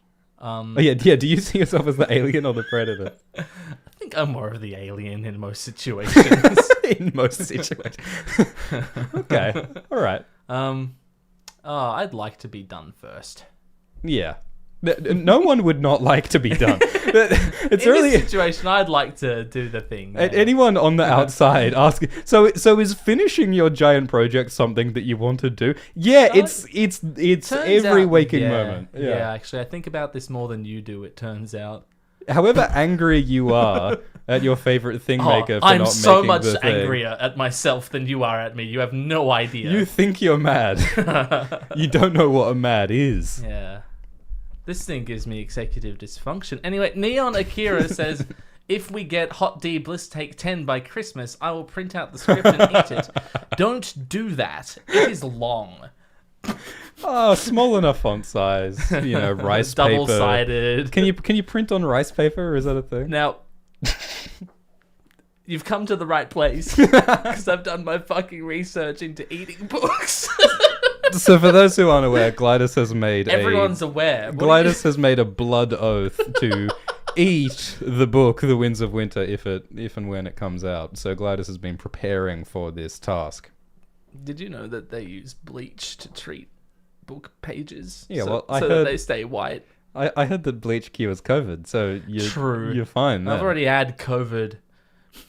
Bleach, more like health potion. White sticky health potion. So Burns so good. I've got a bad feeling that it's this cognito hazard that we're spreading. The idea of eating books, like it's like a copycat crime. You know, like you're out here eating books. You're gonna start an unstoppable social trend. It's gonna Like be the Tide Pods. It's gonna be the next cinnamon challenge.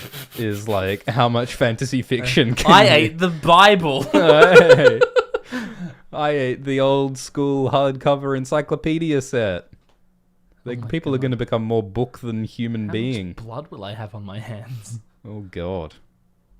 Thanks to Cersei's Magic, who says, listening to these streams are getting me through making 2 cosplays by hand. Song of Ice and Fire food ratings are keeping me sane. That's not a good state. Oh, it's keeping us insane. So what cosplays is Yeah, that Cersei's sounds Magic great. making? I don't know how people do that. Like I am, it is beyond my physical capabilities to create something like that. But it's really cool that we can provide the background impetus to keep that wheel turning. And I feel annoyed that we don't have more of it. I love that us doing something stupid helps people Yeah. to do something much better It's and more impressive. Crazy. It's great. Thank you, Leslie, who says, it's not much, but I wanted to give something back for the entertainment you two constantly provide. Thank you for your efforts put in your content. It's plenty, Leslie. Thank you very much. Lesser than 3. Is that It's how actually you- greater than 3 because it's €5. I don't do math. Thanks for the donation from Etza, who says, what do you like better? The Lannisters send their regards, or Jaime Lannister sends his So regards? this is George versus HBO here, because in the show they changed it to Jaime Lannister sends his regards. At the Red Wedding. Yeah, Which is a bit nonsensical, isn't it? yeah, Because it's Tywin Lannister who was behind the Red Wedding, not Jaime. yeah, but Jaime does say to. Oh no, it's the other way around, isn't it? Does Jaime and Roose like send my regards? Is that a Well, yeah, in Game of Thrones, Game of Thrones? You say yes. Or is it in both of them? Oh my god, HBO has fucking confused my brain. it's like so much. Will and Garrett. You know, it's like a Mandela Yeah, effect thing, yeah. trying to hold these two different universes in your head at the same Yeah, time. so Jaime says to Roose, give Robb Stark my regards when he leaves Harrenhal. Right. And then when Roose stabs the fuck out of Robb Stark at the Red Wedding, he says, Jaime Lannister sends his regards. Which one is it? I think in the show it's the Lannisters, and in the book it's Jaime Lannister. Oh, really? Yeah. Well, I like the which is Lannisters better. which is why Cat Lady Stoneheart wants to kill Jaime. I mean, plus all of the other shit. Although Lady Stoneheart knows that Jaime didn't push Bran out of the window. But she doesn't know that Jaime didn't plot the Red Wedding. Yes. So she thinks that he did. There are so many little crucial details like that Yeah. are so easy to miss. I logicked it out. I figured out which one it was from my memory. He did the math. The Lannisters send their regards is a cooler, like, badass, I'm going to kill you right now line. But Jaime Lannister sends his regards makes more sense. Well, it is like an emotional twist of the knife to Catelyn, who freed Jaime and trusted Jaime. So there is like an actual human meaning to that to Catelyn and Jaime personally. I still kind of prefer the Lannisters send their regards personally. Game of Thrones good, actually. Yeah, look, I'm not afraid to say it. No, season 3 is wonderful. It's a really good piece of television, It was obviously. good television. It was quite good. It was quite good. Really good. Thanks for the super chat from Caden Corning, Corn. who says, glad you're back, Glippy and Shrubel. Good to be back. Good to have been backed. Good to back have be. Good to be on my back. Handsome Squidward says 2 times, A Song of Ice and Fire fecal urgency ranking when? Goem's actual life doesn't count. So who needs to poop worse in Westeros? Is that the question we're asking? Yeah. Or like who's pooping situation? We're ranking the pooping situations. I think canonically, Wyman Manderley yeah, is he needs to poop the most. he's famous for his hour-long squats, but some people theorize that those hour-long squats are actually a cover for secret meetings that Wyman has with people like Robert Glover and Davos. Maybe it's Tywin. Yeah, Maybe that was Tywin has the the greatest fecal urgency. that's another thing that I think I have been like at least partly wrong about in the past. The whole like did Oberyn poison Tywin thing, because like there is specifically that poison. Is it which poison is it? The one that makes your bowels not work and you fill up with poison and die. Strangler. I don't think it's a strangler because no. Which one is it? Oh my god, there's too many fucking. Maybe poisons. it's the Tears of Lys. Chalmerky. Tears of Lys is what Lysa gave to Jon Arryn, isn't it? Yeah, and Jon Arryn didn't shoot himself to death, as far as I recall. Yeah. But yeah, I mean, you joke handsome Squidward, but there are some canonically significant pooping lore to cover. So we'll do it. And yeah, that's a great point. Someone in the live chat says that Daenerys has some pretty urgent pooping. Oh, I thought that was like the obvious one we were avoiding. The brown water. I was not avoiding it. I was going right for it. Sorry to say. Very good. Sorry to say. Widow's Blood. Thank you, Preston. Thank you, Preston. Thank you for the donation from Seb, who says, theory, Tyrek Lannister is beast. There's no textual evidence to support this. I've looked into it and there's just nothing there. It sounds like a riddle, isn't it? When is a horse a bean? When you can make it drink. What's the fairy tale where the pumpkin turns into the horse calf? Cinderella. So if Tyrek is who's Tyrek's wife again? Ermasander Hayford. Hayford, yeah. If Ermasander Hayford is Cinderella, then Tyrek Lannister is the horse carriage pumpkin. Okay, I'm just free associating. Isn't it mice that turn into horses and a pumpkin turns into a carriage? So I don't see how he's a mouse. If anything, it'd be Shadrick. Well, yeah, Shadrick the Mad Mouse. Who might be a horse in the Winds of Winter, we don't know. Well, of course, there is Strong, who walks into rats in House of the Dragon. Yeah. So he is Cheeky Larry. He is the mouse. Cheeky Larry. Yeah. He's the mouse skin changer who walks Tyrek. Okay. I was too busy thinking about poison to react to you saying that Oberyn could have poisoned Tywin. I'm just taking so many W's today. Is that? Are you a fan of? I'm an Oberyn killed Tywin truther. It's just so weird though, isn't it? Because he didn't kill him. Tyrion killed him, and I'm pretty sure this actually comes from an old Preston Jacobs series. The reasoning that why was Oberyn, when Oberyn gets to King's Landing and talks with Tyrion first, he's like, yes, I'm here and I'm going to kill the mountain.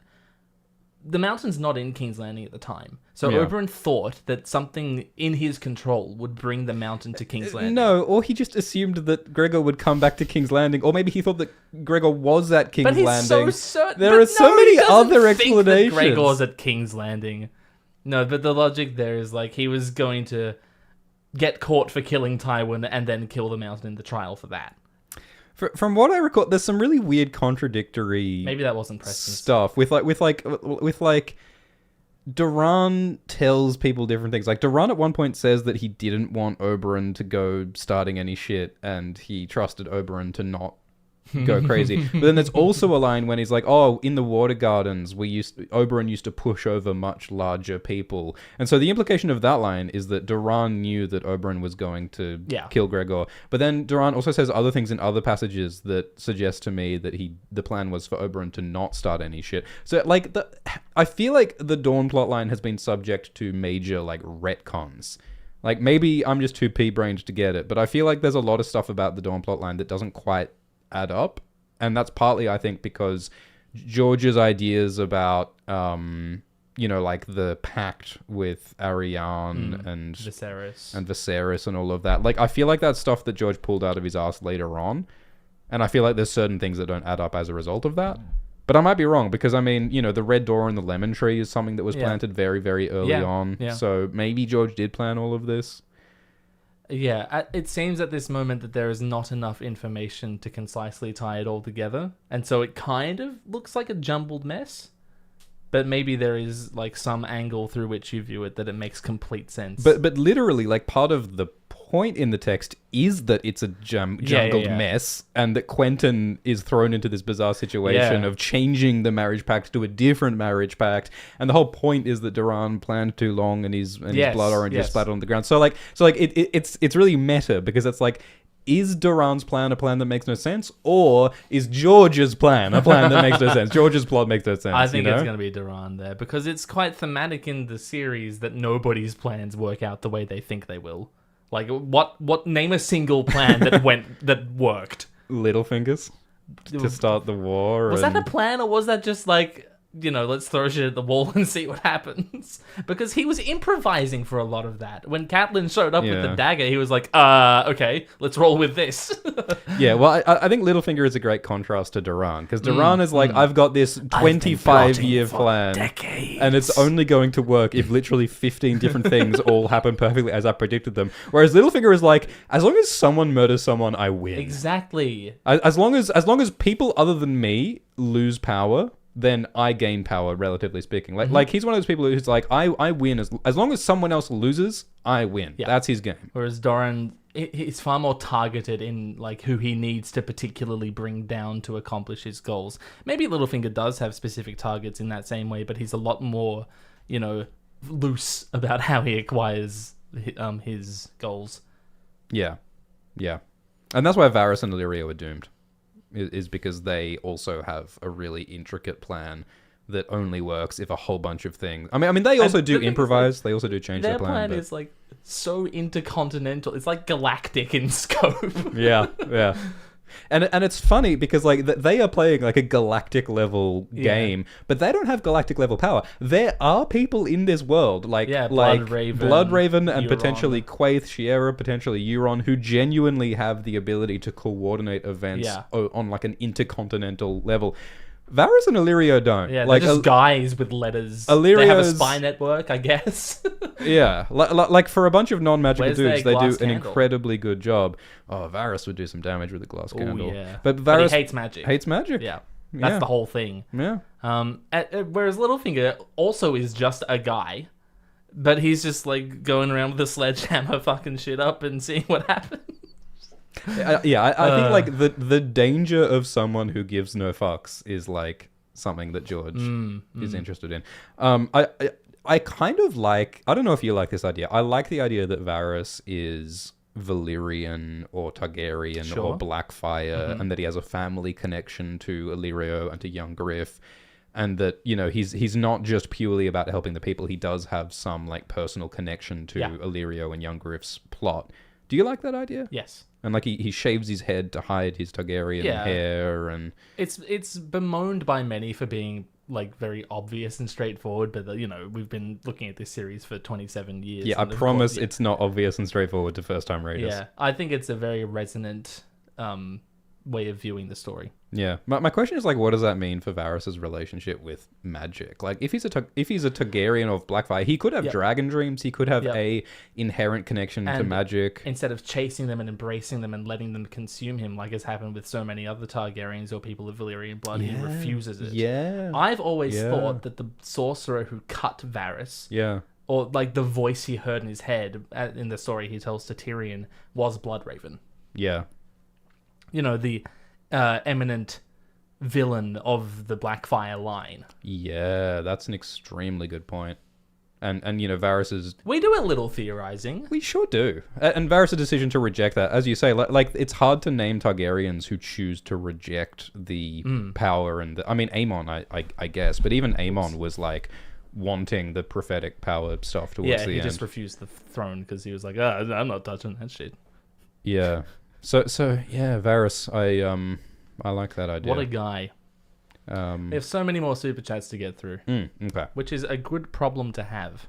Thank you, Quick History, who says, howdy, Schwimbert and Glunch. I love the names people come I am so chuffed. You know what we need to do is a live stream where we rank all of the nicknames that people have. That would take so long. Have either of you read Malazan? Pretty good. Nice usage of the eyes emoji there. I have not read Malazan. Yeah. On the list, but books, I take a long time to read books. Yeah, I'm the same. I really need to like marinate in Yeah, a series for a while. I'm not a power reader. Like getting me into Dune took like a bunch of time. And once I'm in it, I'm in it. But Yep. it's like, you know. So like my perspective has often been like if a show like if a book series is really good and it has a TV adaptation that's coming out that's current, that gives like a huge incentive to like get into it because then maybe you can make videos about it and talk about like compare it to the adaptation. I thought that might have happened with The Wheel of Time, but nope. Have you read Wool? Did you end up reading that? I have not read Wool. It's the book that the TV show Silo is based on. Silo. Have you? No, I haven't read it yet. I haven't finished the show yet either. Yeah, we were thinking about potentially making videos and stuff about Silo. We think about a lot of things. Yeah, you would not believe the number of ideas that we've had for stuff to make. Oh, at the rate we do things, we have content plans for decades. Yeah, well, we just got to pick the right ones to do, Yeah. I feel. Yeah, you just got to find the project that resonates with you at the time. Yeah, run with it. Thanks for the super chat from Jillian, who says, my dog's late night energy rush perfectly coincided with the start of this stream. Is she magically in tune with y'all? I guess I have to say hi from Data. Pronounced Data, not Data. Could have sworn it was Data. Data. Dune. Yes, actually, I walked your dog. Yeah, he does that. He does that. Thanks for the super chat from Hayden Hernandez, who says, what regions do you think will have a big change in food availability in the winds of winter? Will the Myronese starve in a siege? Will Ghost eat Bowen Marsh? Oh, I kind of love that. Yeah, I love that as well. Like, John's soul is in Ghost, and Yeah. he eats the pomegranate who stabbed him. Oh, God. Yeah. And, like, you just know that George is going to describe it as sweet and juicy. Ah. Yeah, that's going to happen. Sorry, everyone. That's happening. Because that's the thing, like, John resists his connection to Ghost, but it's there anyway, you know? Like, he tells himself, I'm a man, not a wolf, but he keeps connecting with Ghost anyway, and Ghost is savage. Like it's cool and cute and kawaii to have a magical dog pet, but these are beasts who eat people and stuff, and it's nasty. So, like, it would be cool if John, like, unwillingly experienced eating humans whilst inside Ghost's body, because that's really similar to a lot of Bran's stuff, like in unwilling cannibalism because of his connection to these magical and beastly forces. So, yeah, I don't hate it. I really like that idea. The other questions there are a lot bigger and, oh gosh, require a larger scope to analyze. A change in food availability. Well, we're in the depths of winter now. Yeah. I think that, like, one of the crucial outliers will be the Vale, right? Like, the Vale is one of the few places that still has some food. Yeah, the entire premise of the Vale is it's a place that's isolated from the drama of the rest of the kingdoms, right? So maybe Sansa will bring the food of the Vale to feed the North. Yeah, like, even in that feast chapter, you know, there was no sign of scarcity at the Eyrie. Yeah. Or the Gates of the Moon. Yeah. Yeah, so that's important. But I think almost everywhere else is going to have a really bad time. I think in the sample chapter there are some, like, it's getting worse, but it's not as bad as it is elsewhere. Yeah. I love the whole thing of John buying food from the free cities and stuff. I wonder if that's going to be... But I mean, the free cities are going to need food as well. I mean, depending. I mean, one of the big questions is how long will this winter drag on? How, like the book series, what period of time will the rest of the books cover? Is the next long night going to last for years? Like, George Martin has originally planned for this series to stretch over years and years, and the characters would age from children to adults. He was going to do his 5-year gap, then he didn't. Maybe George will actually pass a bunch of time in Winds in the long conflict. Imagine if Winds opened with a 7-year time gap, or a 12-year time gap. I would imagine like the end of Winds, like yeah. But it's like, sure, but I mean, you get into all those problems that George Martin has discussed. Yeah. Like what is Daenerys doing for years? You know, like, don't make her stay at Marine for years. It like, just doesn't don't really make sense, and that's why Feast was such a conundrum for him. Yeah, there's just too much happening. Thank you, Cass, who says, for Wallace and Wooble Manderley, as well as a sprinkle of winkles on my dinkle. That is a deep cut reference to like a Game of Thrones abridged episode from years ago. Wow. In which I was trying to recall the name of Mandalay's sons and landed on Wallace and Wooble. Someone needs to go and add those characters to the wiki of Ice and Fire. And then when George is researching his own work for writing the next book, he Don't tell Leo I said that. Thanks for the super chat from Hugh Chapman Brown, who says, here are some Chuck Bucks as thanks for the hours of entertainment on the night shift. Night Swift, more like. Oh, got him. Have been through the entire collab back catalogue. Thanks, Hugh. Yeah, thanks. I that would be such a mood. Like, imagine, say, like a night security guard. You know, you're walking around like night at the museum, looking at the dinosaur bones in the dark. Swing your flashlight down. Swinging your flashlight. Who goes there? Around. It's no one. And in your Bluetooth headphones, you listen Balandra! Bring the ute round! There's no room in the dunny! Thanks for the super chat from Kabanda, who says, hello, pathetic mortals. I am Kabanda from Warhammer. I was summoned by the rage of your viewers at your hiatus. Where do you keep the skulls? Where do we keep the skulls? There's a storage cupboard under the stairs. They get all musty. Like, you think that bones are cool to have, but they're sulfurous. Not. They stink. That's not. You don't want skulls. Honestly, it's bad for feng shui. Fringilla Montefringilla says, "What's your background? I'm here for taxonomy fun facts. Mostly Anglo-Irish. Mine's still the Windows XP green hill is my background wallpaper. Moving on. That was very obtuse of both of us. I love it. We went in completely different directions. If you're asking like what our background is in terms of, you know, I have all the qualifications necessary to follow this line of employment. Don't you worry. I have a PhD in Dragon Studies, and a certification in level 8 YouTube live streaming. And I did English in year 12. What if they find out that we're frauds and that we never actually studied dragons? What if they find out that we're amateurs? What if my imposter syndrome is real? I thought that I had imposter syndrome, but then I thought, am I really good enough to have imposter syndrome? Imposter syndrome is reserved for those who actually know what they're doing. No, I have a degree in music. I don't know what I'm doing here. I have no degrees directly related to cannibal food descriptions. Thank you, Lady Stoned Heart Kimmy G. And thank you, Pineapple Fish, who says, 2 books late, but are you guys aware that Renly eats his peach ridiculously fast? Like, he bites it, and then in the next line, he throws the pit away. Must have been a really good peach. Can I offer a possibility? I haven't read that passage recently, but is it possible that he took a bite and then he extracted the pit from the inside of the peach, threw away the pit, and still had the rest of the peach? He's just got really juicy hands for the rest of the scene. Ooh, yeah. Dag Hegmark says, got Dance and World of Ice and Fire at a used bookstore, both in Swedish though. Have you read the series in any other language than English? Yeah, I read it in French, but I don't actually know French. Yeah. I just did it for Scrabble.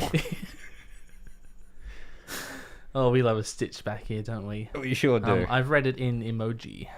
I read it in Leet Speak. Valyrian. Have they done a Valyrian? Jon Snow's a real L3. There are brave men out there. Let's go pwn them. I have had mixed reviews of some of the non-English translations of A Song of Ice and Fire. Like, some of the puns don't make sense. Some of the names don't make sense. There is wordplay in Song of Ice and Fire that's hard to translate. Yeah. Thanks for the super chat from Leon Rausch, who says, cheers for all the hours of content, Schweidus and Glifty. Needed this morning while getting ready for work. We gotcha.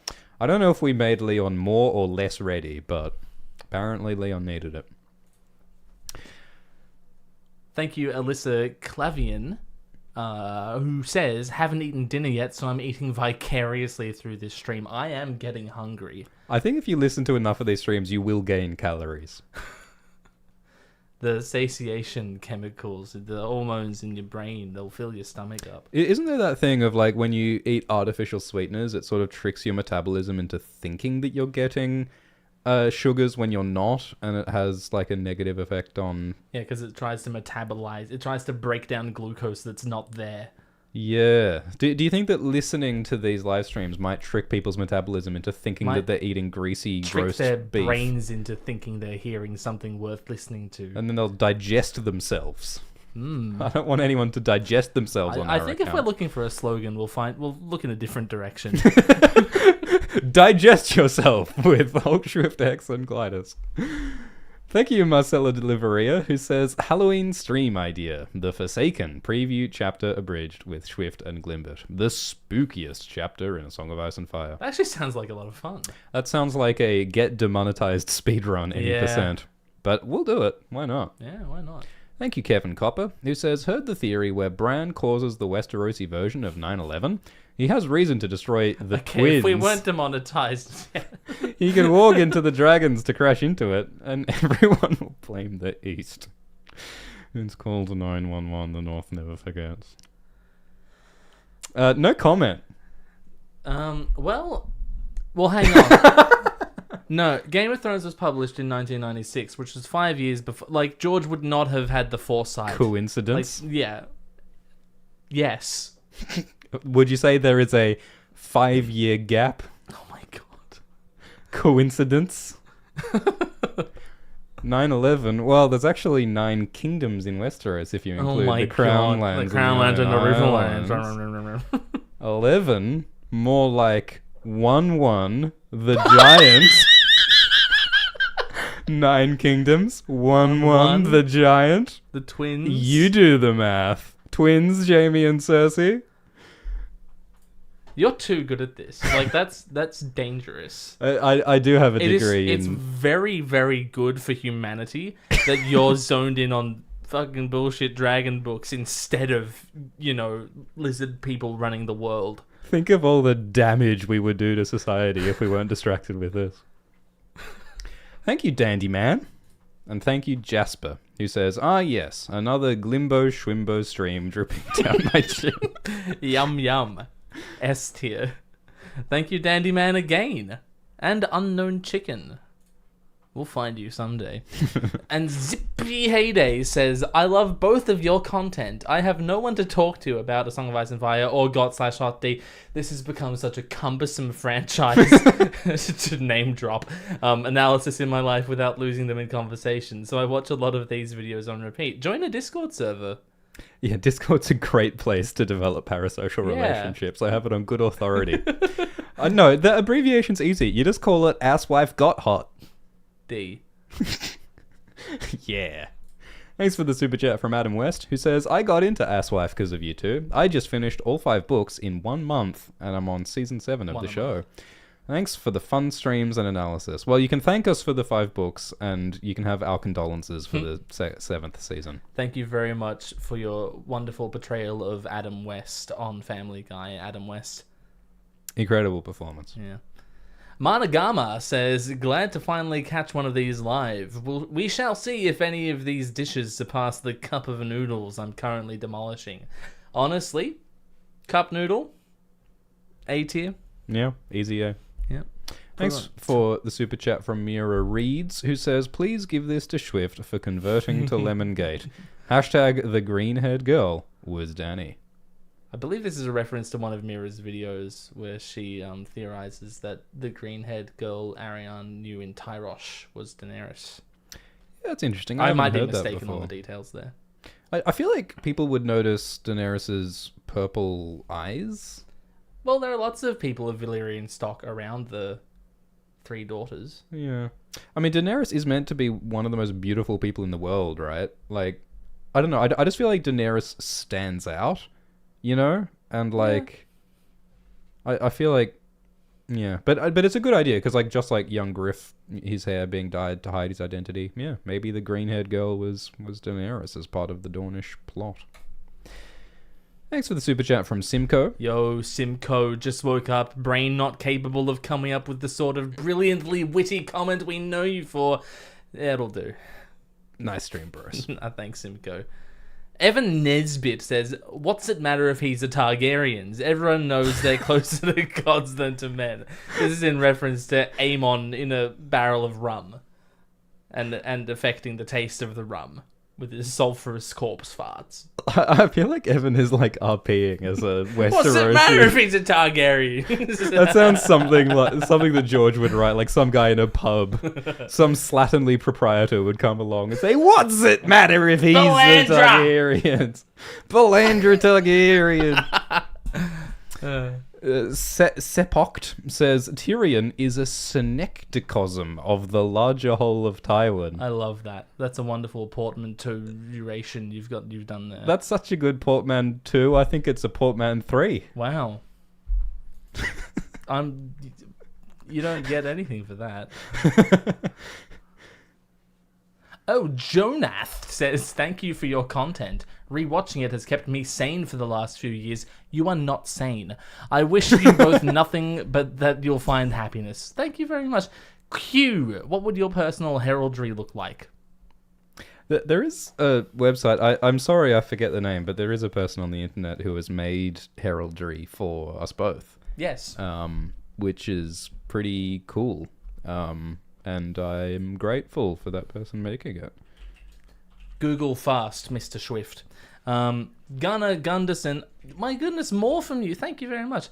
Says, I think in a interview, he stated during the food descriptions, he would be eating a similar food item to see if it's actually enjoyable. Is that why he takes so long? Every time George describes roast boar, he has to send out a party of hunters into the deserts of New Mexico. He's not going to eat one of the castle sows. No, he's got taste. He's not like Cersei.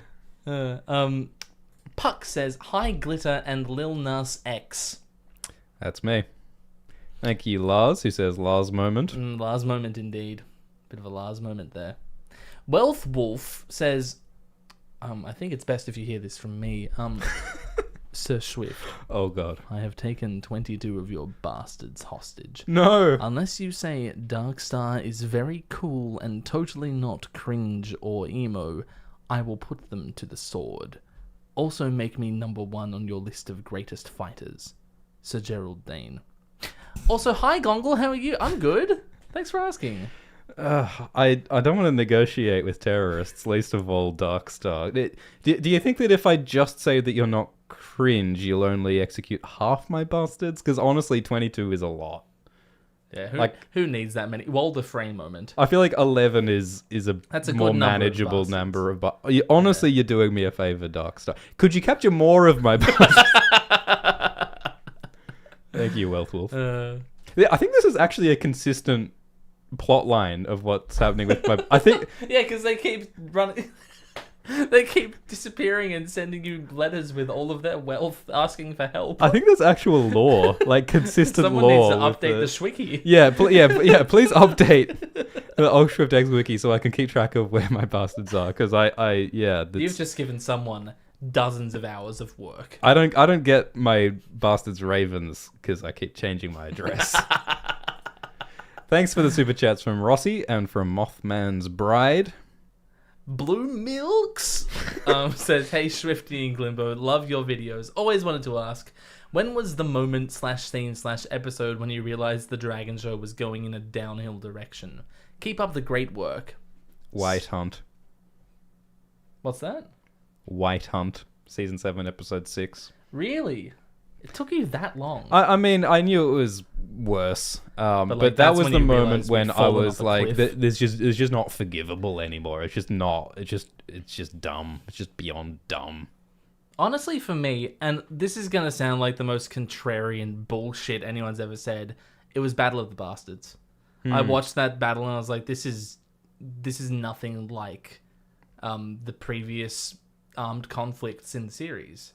This is just so simple and straightforward, and like it's just a victory for the and there's no logic involved. And one day, Did you know that one day, Jon Snow punches Ramsay Bolton in the head 22 times? that's how many bastards Gerald has taken captive. Coincidence? Coincidence? 1-1.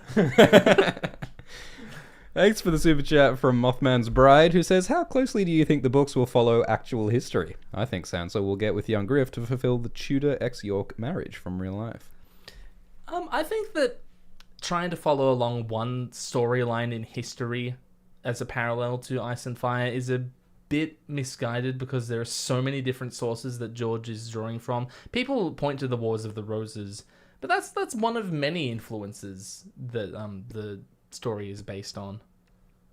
I think it's possible like individual characters might follow a certain pattern more. Like I don't know the Wars of the Roses well, but I know that like Marjorie is meant to be based on a particular historical figure who was like accused of stuff similarly and was used in a similar way. So like, you know, I think that you could get insight into particular characters and plot lines by studying the history. But yeah, I don't think it's like a surefire way to predict the future of the books. And also, yeah, as you say, like George Martin is writing a song of Ice and Fire in reaction to everything from the Wars of the Roses to Elric of Melniboné to the Lord of the Rings To the US Dune. invasion of Afghanistan. Exactly. Like it's that whole thing of like steal from 1,000 sources and it's not you'll plagiarism, produce it's something genius. original. Yeah, so it's like, yeah, I don't think you can look at any one thing to get the answer, but like absolutely there's a lot of influence there, of course. Yeah, and Boleyn is That's it. Marjorie Tyrell. Because doesn't Natalie Dormer also play Anne Boleyn in The Tudors or whatever? Or I haven't seen The Tudors. I do know that Matt Smith plays Prince Philip, who is also played by Tobias Menzies and Jonathan Pryce. So Daemon Targaryen, Edmure Tully, and the High Sparrow are all the same person. I don't know how no one's pieced this together yet. You've heard it here first. That's in The Crown. Thanks for this super chat from Brian Callahan, who says, wondering if either of you have played Final Fantasy 16. The creators said they were heavily influenced by Game of Thrones. Also, have you played Baldur's Gate 3 or Starfield? I have not played Final Fantasy. I've not played Baldur's Gate 3. I have played Starfield. I have like contemplated trying to make a little video about Starfield. Oh, cute. Yeah, because like I did like Skyrim and the Elder Scrolls, and I liked the Fallouts, and I like Starfield, but I've got like complicated feelings You have notes? about it. I have notes. I have a lot of notes. You should do that. Yeah, That will motivate me to make all the other videos that I said I would make. I have been telling Glidus for years to start making videos about topics other than A Song of Ice and Fire, because Glidus has lots of knowledge and interests about a lot of different topics that I think could make great videos. And I have always had a great time when I've made videos outside my wheelhouse. I mean, you know, the first time I made a video about Game of Thrones, I had not made a video about Game of Thrones before. Like no one asked you to do that. The things that are in your wheelhouse, the things that are your comfort zone, are all things that weren't at some point. So, you know, I'm a big fan of starting new things, and so go out and try new things, folks. Kids. I haven't played a Final Fantasy since 8, and I've banned myself from playing either of the two new big games until I've finished this fucking video. That seems fair. I am banned. Oh, fucking hell. Thank you. Glider Sand. Is that your daughter? I guess I have a bastard daughter. That's nice. We've got so many bastard sons. It's nice to have a daughter here or there. I hope they're friends with each other. Kara says, fun fact, the Baltic islands of Åland and Öland have the same coat of arms because the guy who made a Swedish Queen's casket got their names mixed up. Very good. That's fantastic. There's Glidersan's actual message. Hiya, Dado. How's the barding business? I'm just chilling in the water gut. It's good to see that one of you's like just having a good time. Your bastards are doing so well. My bastards are stuck in intractable battles in the Riverlands. Oh my god. Clearly yours were raised better. Barding business is going well. Bit of a decline at the moment, you know, but it happens. Barding business is what it is. Yeah. Market, supply, demand. I know economics. Ada Crowley says, I am the Lizard Queen. That's one of those Very good. Simpsons bits that still makes me cackle every time It's I so see it good. after all these She's years. so fucking crazy. Oh boy. uh, Thank you, Lauren Stahl, who says, glide us to the moon and alt tectonic shifts. holy shit. These are tongue twisters. Executive dysfunction? Might I suggest Dr. Russ Barkley's work? Cheers to keeping the ADHD creative fears away. That happens?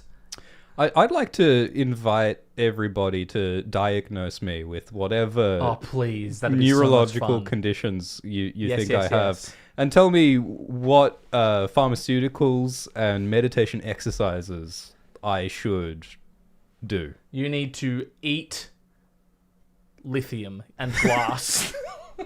Lithium and beets. Yeah, buttered beets, obviously. No, thank you, Lauren.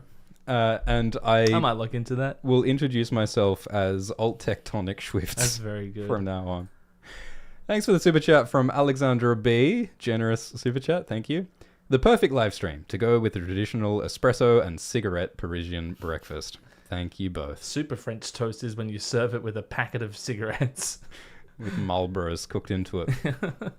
Mr. Vallis says, merch idea, hear me out. When you need the good Glidus, but you need the bad Swifty. Love you guys. Isn't it? You want the good Glidus, but you need the bad Swifty. Yeah. Thanks, Jack Beisty, who says, Ironborn men come in two flavors. Either the most grizzled dude ever, or in the case of Euron, Theon, Carl, and Christopher, boy band members. I see it. I see it happening. Maybe you should throw in one of the grizzly dudes into the boy band, just to like even it out a bit, like as the bass player maybe. Yeah, we Or should the do drummer. we should do like an analysis of famous rock bands and what percentage of them are grizzled Yeah. dudes. Which of them are bears and which of them are twinks? Because that's basically what you're doing here. The bear twink ratio. Like, do you think it's a consistent ratio? I think it drifts over time. Honestly, like each decade, like Yeah. each decade would have a A different different spread. ratio for sure. Yeah, different twink spread.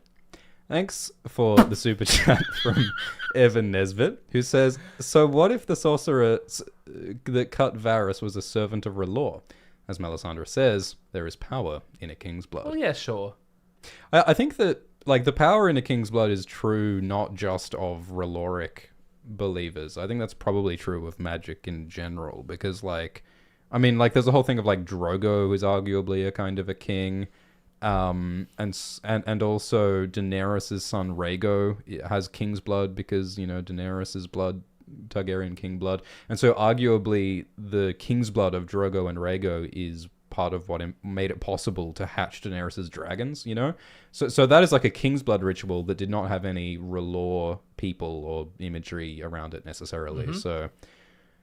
So yeah, could be R'hlloric, could not be, either way. I think it's just overall a part of the larger theme of belief being power.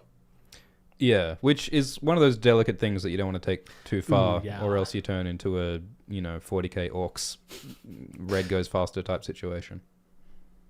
Well, red does go faster. That's true. We're clearly not red in our food description speed. Managama just says glonk and schwonk. Thank you very much. S tier. Glonk shwonk, thank you, ma'am.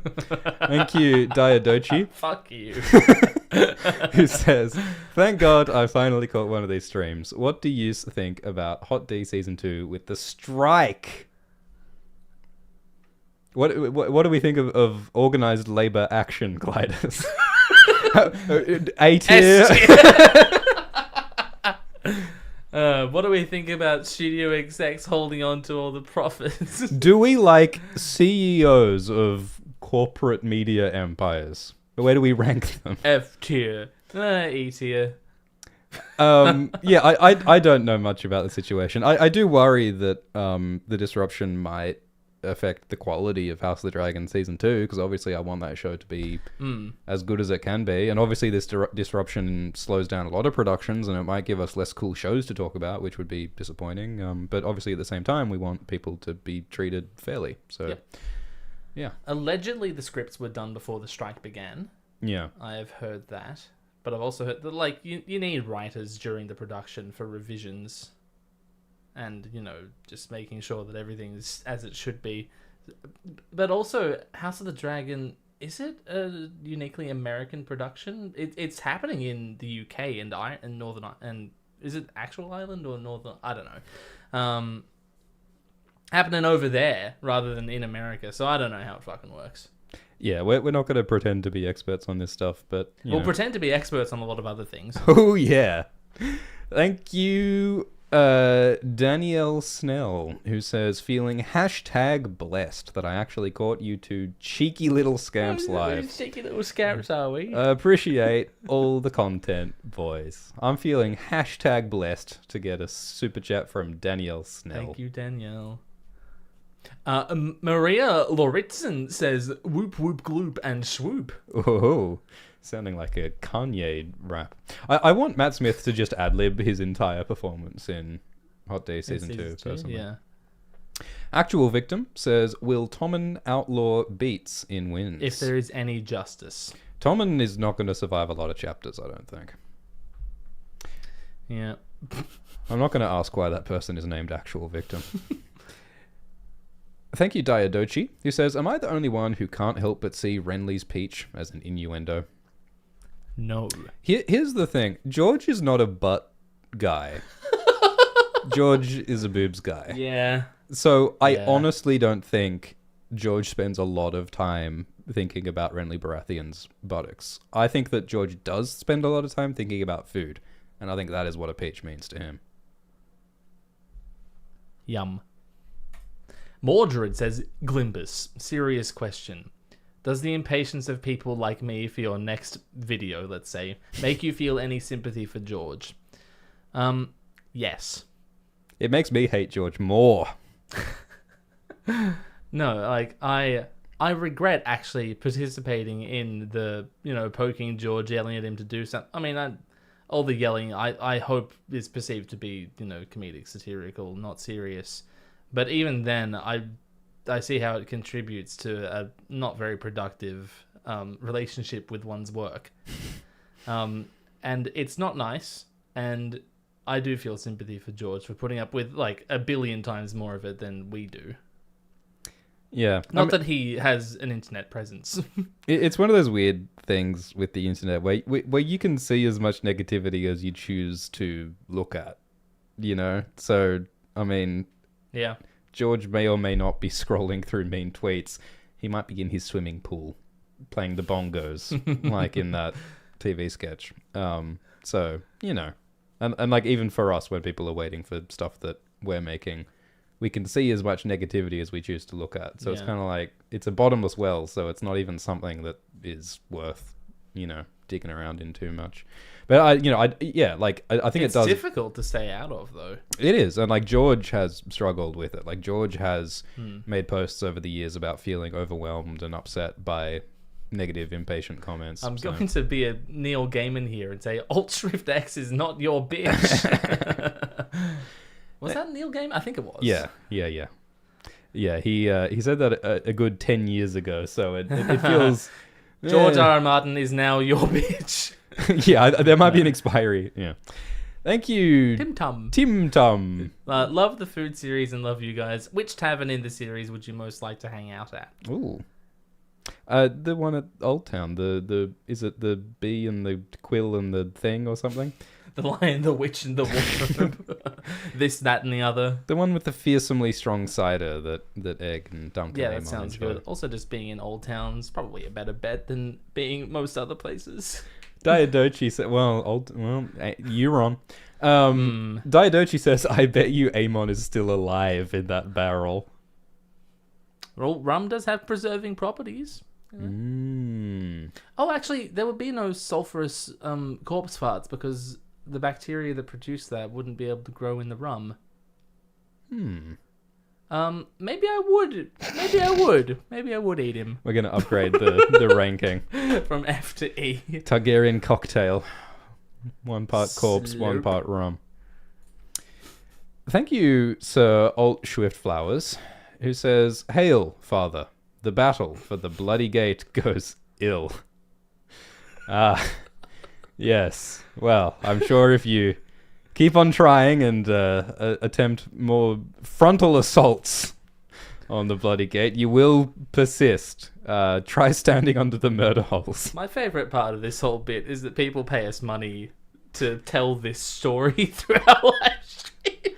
I love the misspelling of gate and of ill as though really Ultra feels Flowers. as though He's got like a sword in one hand and he's like texting a super chat on youtube.com in his other hand. Father, on guard. I've received a raven.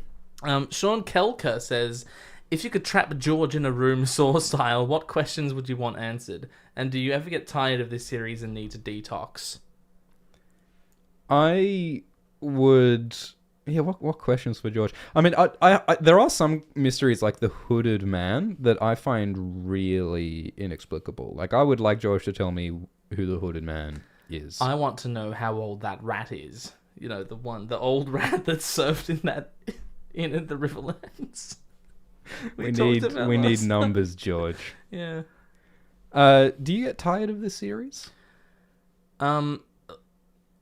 Let's just say House of the Dragon came at a good time for me. I was ready for something new.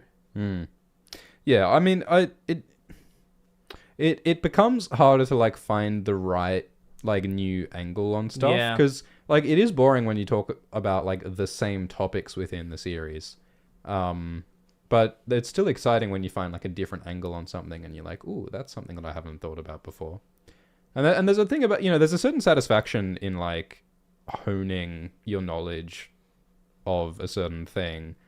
Like it becomes a different kind of enjoyment. Like you're not enjoying it in the sense of like, I don't know where this story's going. This is new to me. You're enjoying it in terms of like, this is like something, it's like a sport. It's something that you've done a million times before, but there's joy in practicing that skill. Should we get commentators for our analysis? You sit down with your mates and have your analysis, and there are commentators off on the side. Yeah, I mean, it would be like... That's a bold strategy. It would be like debating where people yeah. give their asswife speech, and then you're graded on your performance of it. But yeah, obviously all of this is the symptom of a deeply insane community that just needs a new book. So yeah, I do love covering other new stuff too as well. Yeah. Thank you, my bastard son, Altshrift Flowers, who says, Lord Glidus, your bastards must return my half-brother, Altshrift Stone, the Westerlands. March with me. Look, man, if they got beef with you, that's between you guys. I'm doing my own thing. Wait, your bastards captured my... It would appear as though... factionalism has taken hold, and our bastards are ready to... It's really surprising to me that they're unified in war against each other, your bastards and my bastards, rather than infighting amongst themselves. That's rare. Yeah, I mean, what is drawing them together, and what is... I mean, I'm not sure what the stakes are here, honestly. Yeah. I mean...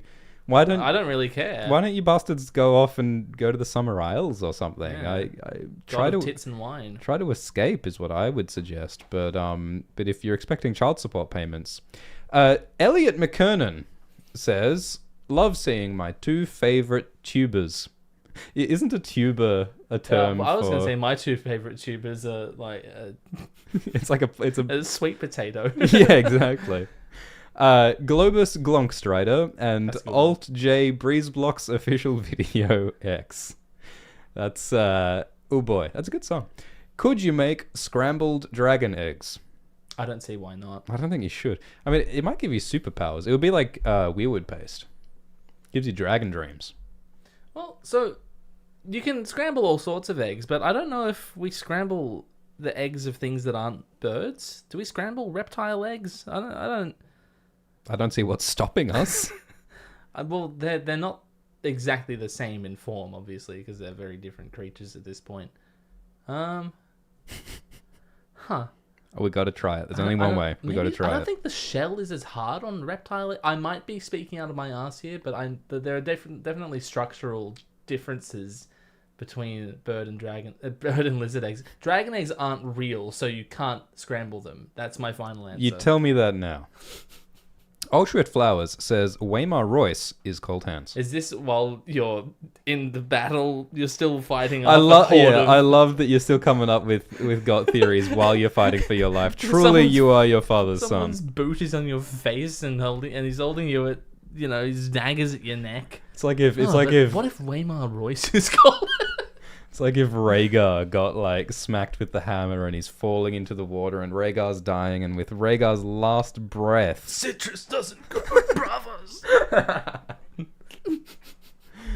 I mean, look, Waymar Royce has such a distinct personality, and Cold Hands does not have that personality. I think it's possible that Cold Hands' corpse, like the body, is Waymar Royce. Sure, why not? But he's being controlled by Bloodraven or someone. But like Bloodraven can't be in Cold Hands 24/7, can he?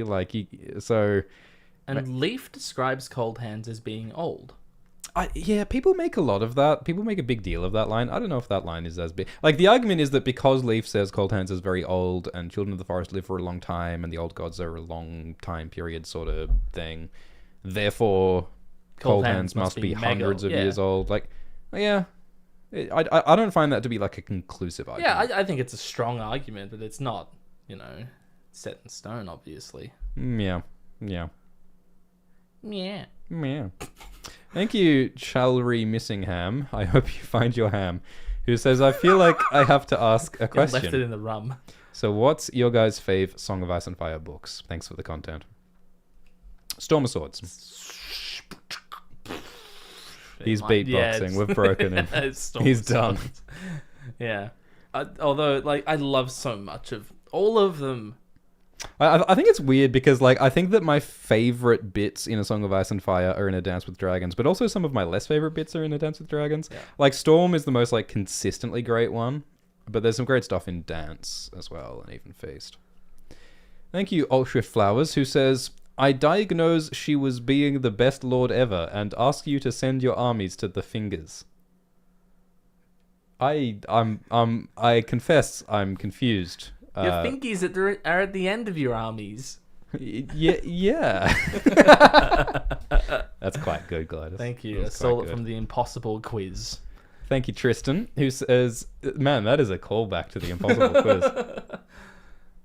Oh, the shallots are the square root of onions. Could have done that with the vegetables earlier. Anyway, Swift, you still owe me $14 from lunch. Can I pay in installments?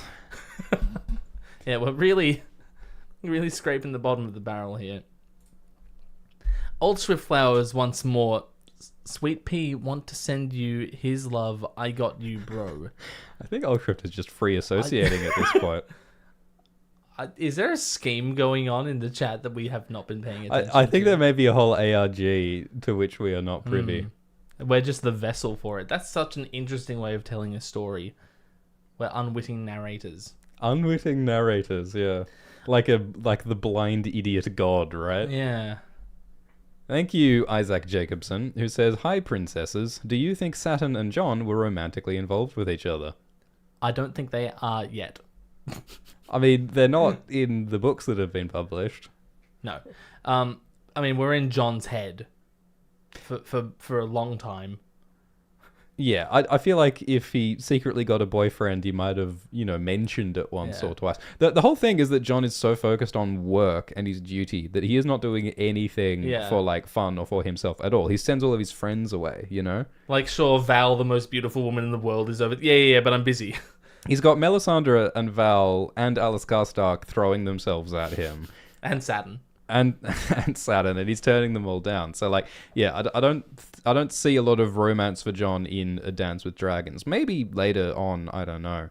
I think the reason why some people talk about a potential romance between John and Saturn is because John does mention how pretty Saturn is, a lot. Every time that Saturn's on screen, he's like, oh my god. It's not conscious. John's not, stopping in his tracks to point out how beautiful Saturn is. He's just, every time he describes Saturn, it's incredibly flattering. Which is maybe Saturn just is all that. Maybe Saturn is just... John's cognizant of his beauty enough to notice it. Yeah. Yeah. So, who knows? Who knows? They haven't kissed each other on their little heads yet, no. Mr. Crazyman95 says, "What's the deal with knighthood in the north? You have Sir Jorah and Sir Roderick, but I thought you needed to be part of the Seven to be a knight." You want to field this one? You got this? I don't really have the answer. I think that, like, I mean, you know, they talk about how knighthood is more of an institution of the Andals and, you know, part of, like, the Reach and some of those southern kingdoms, and it's not really a northern tradition, but there are some northern houses who do engage in knighthood sometimes. I mean, Bran wants to be a knight of the Kingsguard, so I don't think there's necessarily, like, hard and fast rules about this. I mean, a knight can make a knight. Yep. You know, if Dunk reckons it can be a knight, then I don't see why a Northman can't be a knight. And I think it's possible that this might also be a slightly retconny type thing, where maybe George early in the story was not quite 100% sure about who is and is not allowed to be a knight. Well, one of the things that I feel might be a little bit retconny is how it's such a big deal for Jon being a bastard, and Jon keeps on going on about how hated bastards are by everybody, and, you know, and Catelyn acts as if it's really unusual that Ned keeps his bastard Jon at his castle. But later on, we see a bunch of bastards around who don't seem to be, like, totally pushed aside and not included. So, I mean, I don't know about the bastard. I feel like that's something that George sometimes is inconsistent with. But, of course, you know, real-life prejudice can be inconsistent as well. Yeah. So, you know, I haven't got any hard answers for you. Yep. Sidsby says, "Best wishes to you, Globagoo and Globlagoo and Schlobnark." Have they seen our birth certificates? How do they know those names? Globagloo and Schlobnark. You're a lot better at that than me. All right. Years of practice. Thank you, Storm's End Reactor Operator, who says, "Laid at home after a jaw operation, so this stream is great both as a distraction and to fantasize about future food." Oh, you're going to have such a good time when you get to eat again. Yeah. Who are you, Mulch Diggums? Thank you. Second Mulch Diggum's name drop. I think that's why it just popped into my head. Artemis Fowl grind again. When are we doing an Artemis Fowl? Oh my god, that'd be so much easier than a Game of Thrones abridged. Oh, it really would. Because those books are so much shorter and It simpler. really would. It would just be depressing though, because we'd have to look at the Disney movie and be sad. I think is there a graphic novel? I think there's a graphic novel of Artemis Fowl.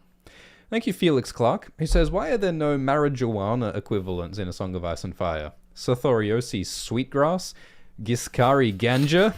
I think small council meetings would have much less stress and murder if everyone had a joint along with their little balls."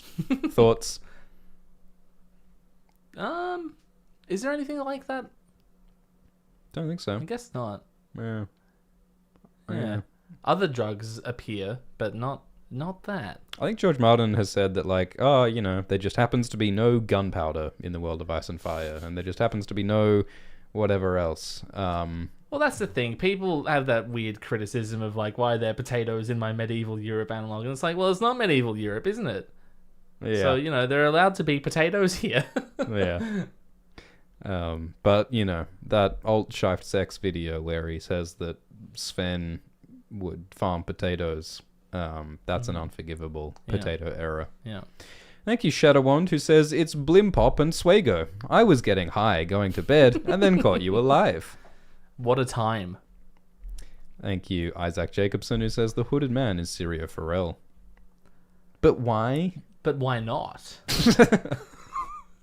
Counter argument. But nuh-uh. Shadowwand says, "Theory, Lady is slowly walking Sansa." Ooh. I don't hate that. How's that work? Well, the warg connection is strong in the Stark kids.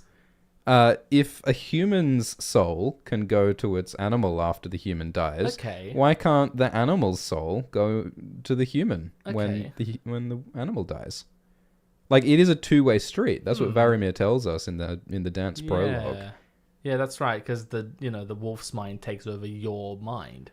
Yeah, you get like a shadow of, like, it might not be all of Lady, but like part of Lady might be inside. That would mean Sansa. more if we knew more about Lady.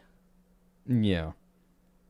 Yeah, but I think there's certain commonalities with all the direwolves, which is that they are They're wolves. ferocious meat eaters, and so maybe we'll see some more wolfishness emerge from Sansa later on. That'd be neat. It would be cool if Sansa had some kind of wolf dream, like obviously not like in Lady's actual body or anything, but a dream that sort of reminds her of her starkness.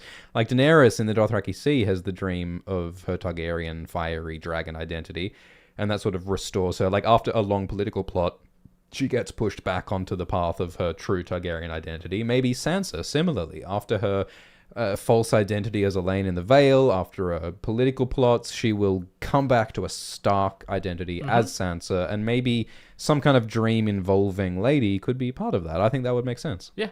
Yeah. Ultra Flowers has an update for us. Sword in one hand, meat in the other. My maester is trash. So Swift is bemoaning his illiterate maester. Yeah, who's on the battlefield with him, dictating texts at the maester while he's fighting and drinking, and the maester is not great at spelling. Maesters aren't what they used to be. It's like Siri. Like a maester is like a Siri. Okay, maester, order me hippocras. Preheat the oven for my chicken tendies. Oh yes. Thank you, ELCPT Why is 0711. No one in this series is eating chicken tendies or dino nuggets. Maybe dragon nuggets. Ooh. I recently read a lot about Arthurian legend, and George also seems to be heavily inspired by it, from obvious stuff like Geoffrey of Monmouth versus Joffrey to the Tawny Knight vibe, often being one-to-one Arthurian. What do you think? Sure, absolutely. Yeah, I don't know a lot of Arthurian stuff. I think the whole like Lancelot, Guinevere type situation is meant to have parallels to Song of Ice and Fire, and I've always been curious about the Fisher King thing. The whole Fisher King thing sounded intriguing to me, and I want to read about it. So yeah, I don't know shit about Arthurian stuff, but I'd like to learn. Do a deep dive, make a little video about it. Yeah. Volga Vale says, hello Glimsicle and your random friend, enjoy your $2. I will. What are you going to do with your dollar? I'm gonna throw it at an acolyte who tried to steal from the kitchens. We are going to have to give 30% of our $2 to Susan because of the YouTube super chat rules. 30%? I thought it was more than that. It actually varies depending Is it still on Susan, even though she doesn't work here anymore? Who's the new YouTube CEO? Some guy called Neil. Neil. Well, we're gonna get kneeled if we thank you, Dayadochi, who says, up the workers and the strike. Too true. Thank you, Champion Gold, who says, Gregor never killed Oberyn. His head just did that. That is entirely possible. It happens. Have you never encountered this theory before? No, I haven't. Maybe Gregor just thought too hard. Maybe Gregor had a thought for the first time in his life. Oh. Fantasy Haven says, you MFers inspire me to make videos, so have some money. Not too much, though. Thank you, Fantasy Haven. Wouldn't want to encourage us too much. I really like getting messages from people who are like, I make videos because I like your videos. Like, that's really lovely. That's great. Because obviously, like, I started making videos because there's people whose videos I liked. And so exactly. It's like this generational through line where you can trace everyone's inspiration for making videos back to, like, Vlogbrothers or Zay Frank. the original prime mover. The first YouTuberist. You've seen the Fantasy Haven video that he made on April Fool's this year, haven't you? Where oh god, what was it called? It was it Alt-Shift-X Explained? Or something like that. Oh, yeah. No, that was a wonderful parody of that wanker Alt-Shift-X. I thought you nailed him. Because the joke, it was like it kept zooming out into more and more unrelated historical epochs. Yeah. And there have been quite a lot of good parodies of Alt-Shift-X, actually. Because Alt-Shift-X has such a funny... Do you want me to try and do an Alt-Shift-X impression? Yeah, go on. Go on. In Game of Thrones, Jon Snow books. has hair, and this is big because hair is like wolves. Like and subscribe. Cheers. He does do this. That's cheers at the end of all of his videos. Silly twat. Thank you, Kelly Vang, and thank you, Aridigel, who says, Greetings, Sir Glambus and Schwaffle. Take my money. Also, have you watched Cat of Company? Her world and lore videos are mind-blowing. I haven't gotten around to Cat's videos yet. No, sorry. On my radar, though. Yeah, me neither. I love there's a lot of like There's new a thriving channels coming underbelly up. of new Ice and Fire channels. There's so many of them making such great content, and it's so hard to keep up with them when I want to make my own shit as well. Yeah, exactly.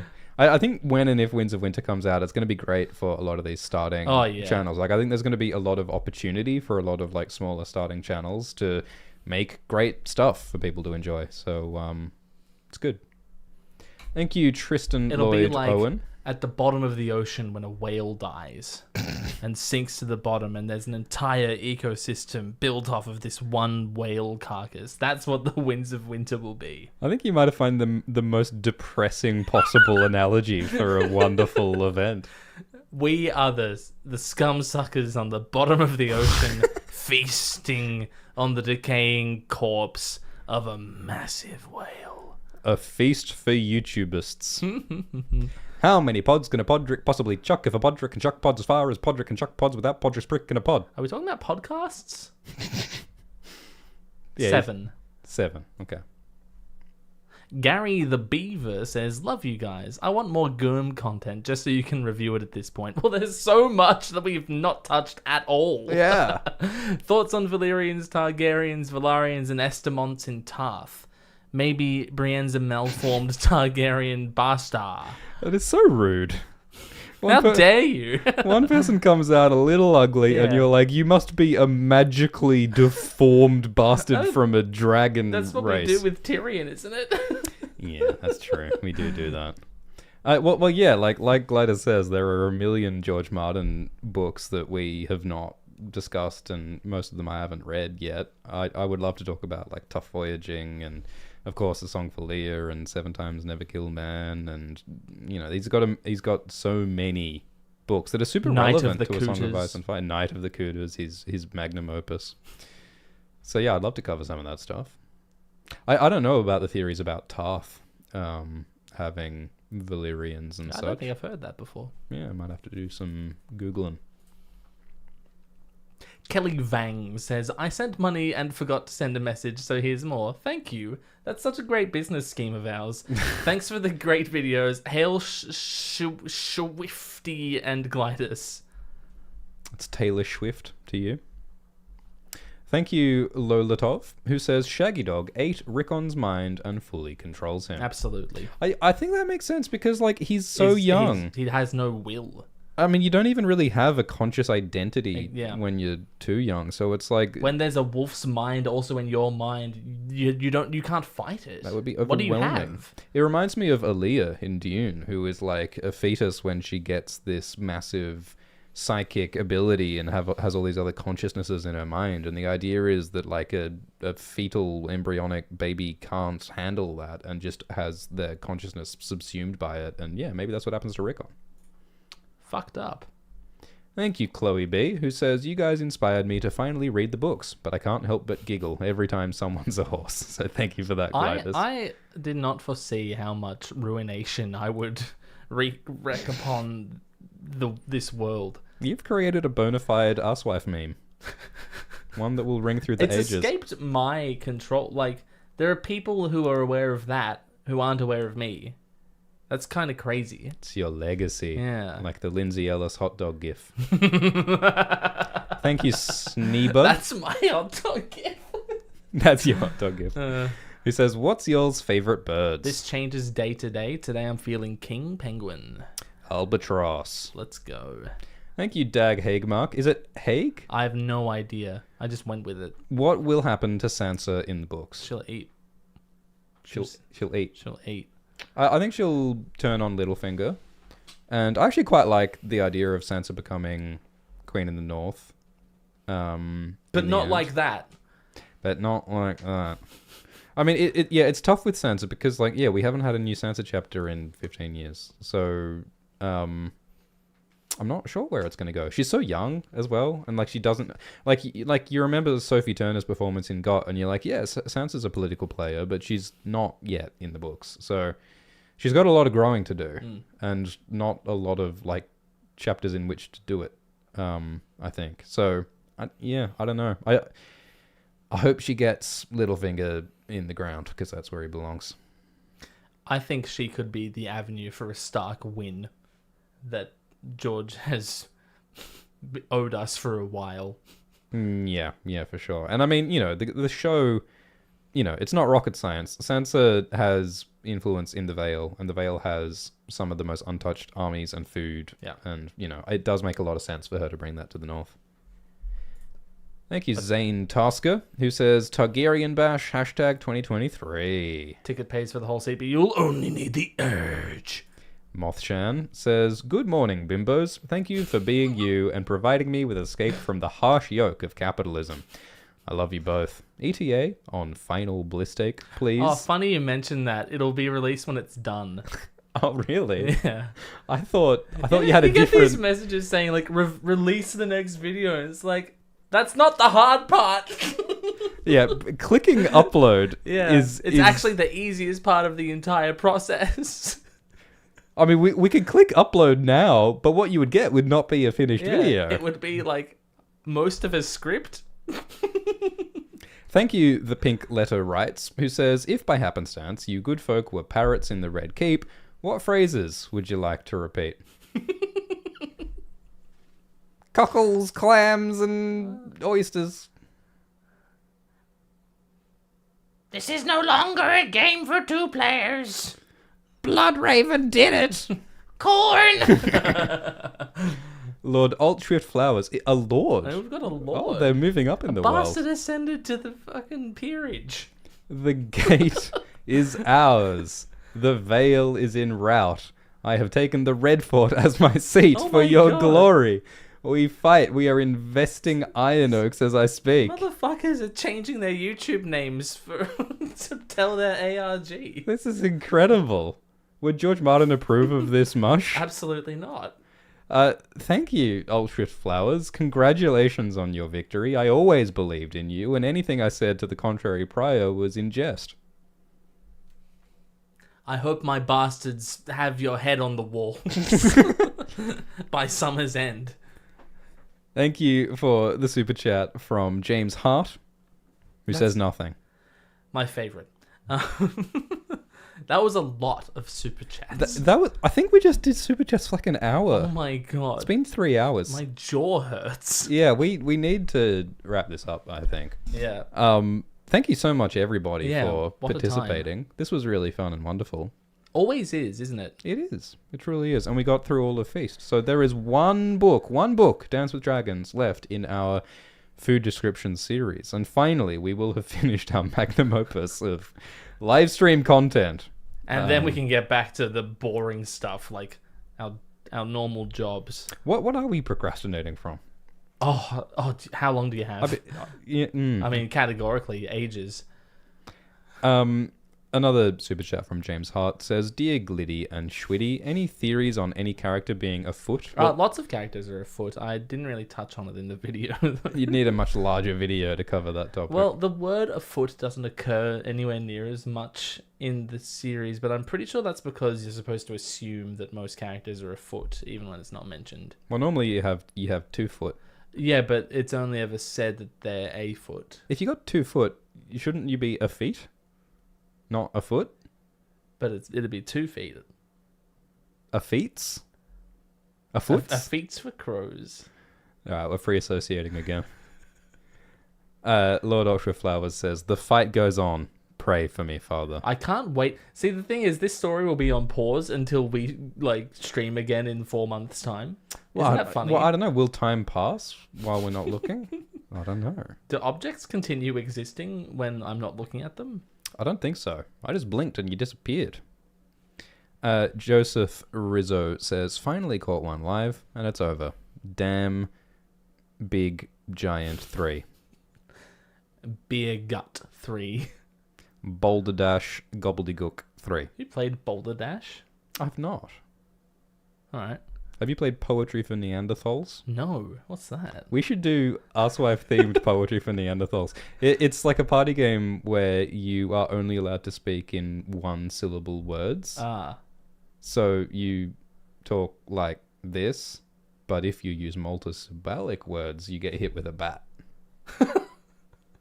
It comes with a bat. Do we each have our own bat, or? There's one bat. Okay. I have to take turns with the bat. Olivia Cook is afoot. That's a good place to wrap this whole thing up. Yeah, there's a good place to wrap it up. Thank you guys. This was a pleasure. Gladys, thank you for having me on your YouTube channel. Oh, thanks for joining me on my YouTube channel. Is there anything we need to promote? Good health, Good health. good food. Thank you, Sweet Pea, who says keep reading the super chat. It's your sworn duty. Well, we've done that now, so This will be on the Alt Shift X podcast feed, I think. that's crazy.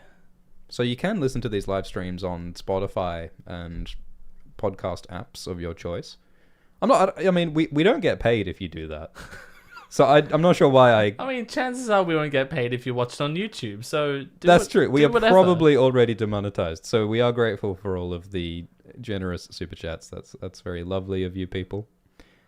But yeah, we'll probably chuck a link to the podcast. Do you want to promote your Bard career? It's already in the description. They know. It's all in the description. Like and subscribe. Oh yeah, press the like button, you cowards. And press the bell. The bell. What does that do? Oh, it signals surrender. That's right. That's right. Save the city. Press the bell. Thank you, guys. Cheers. Corn.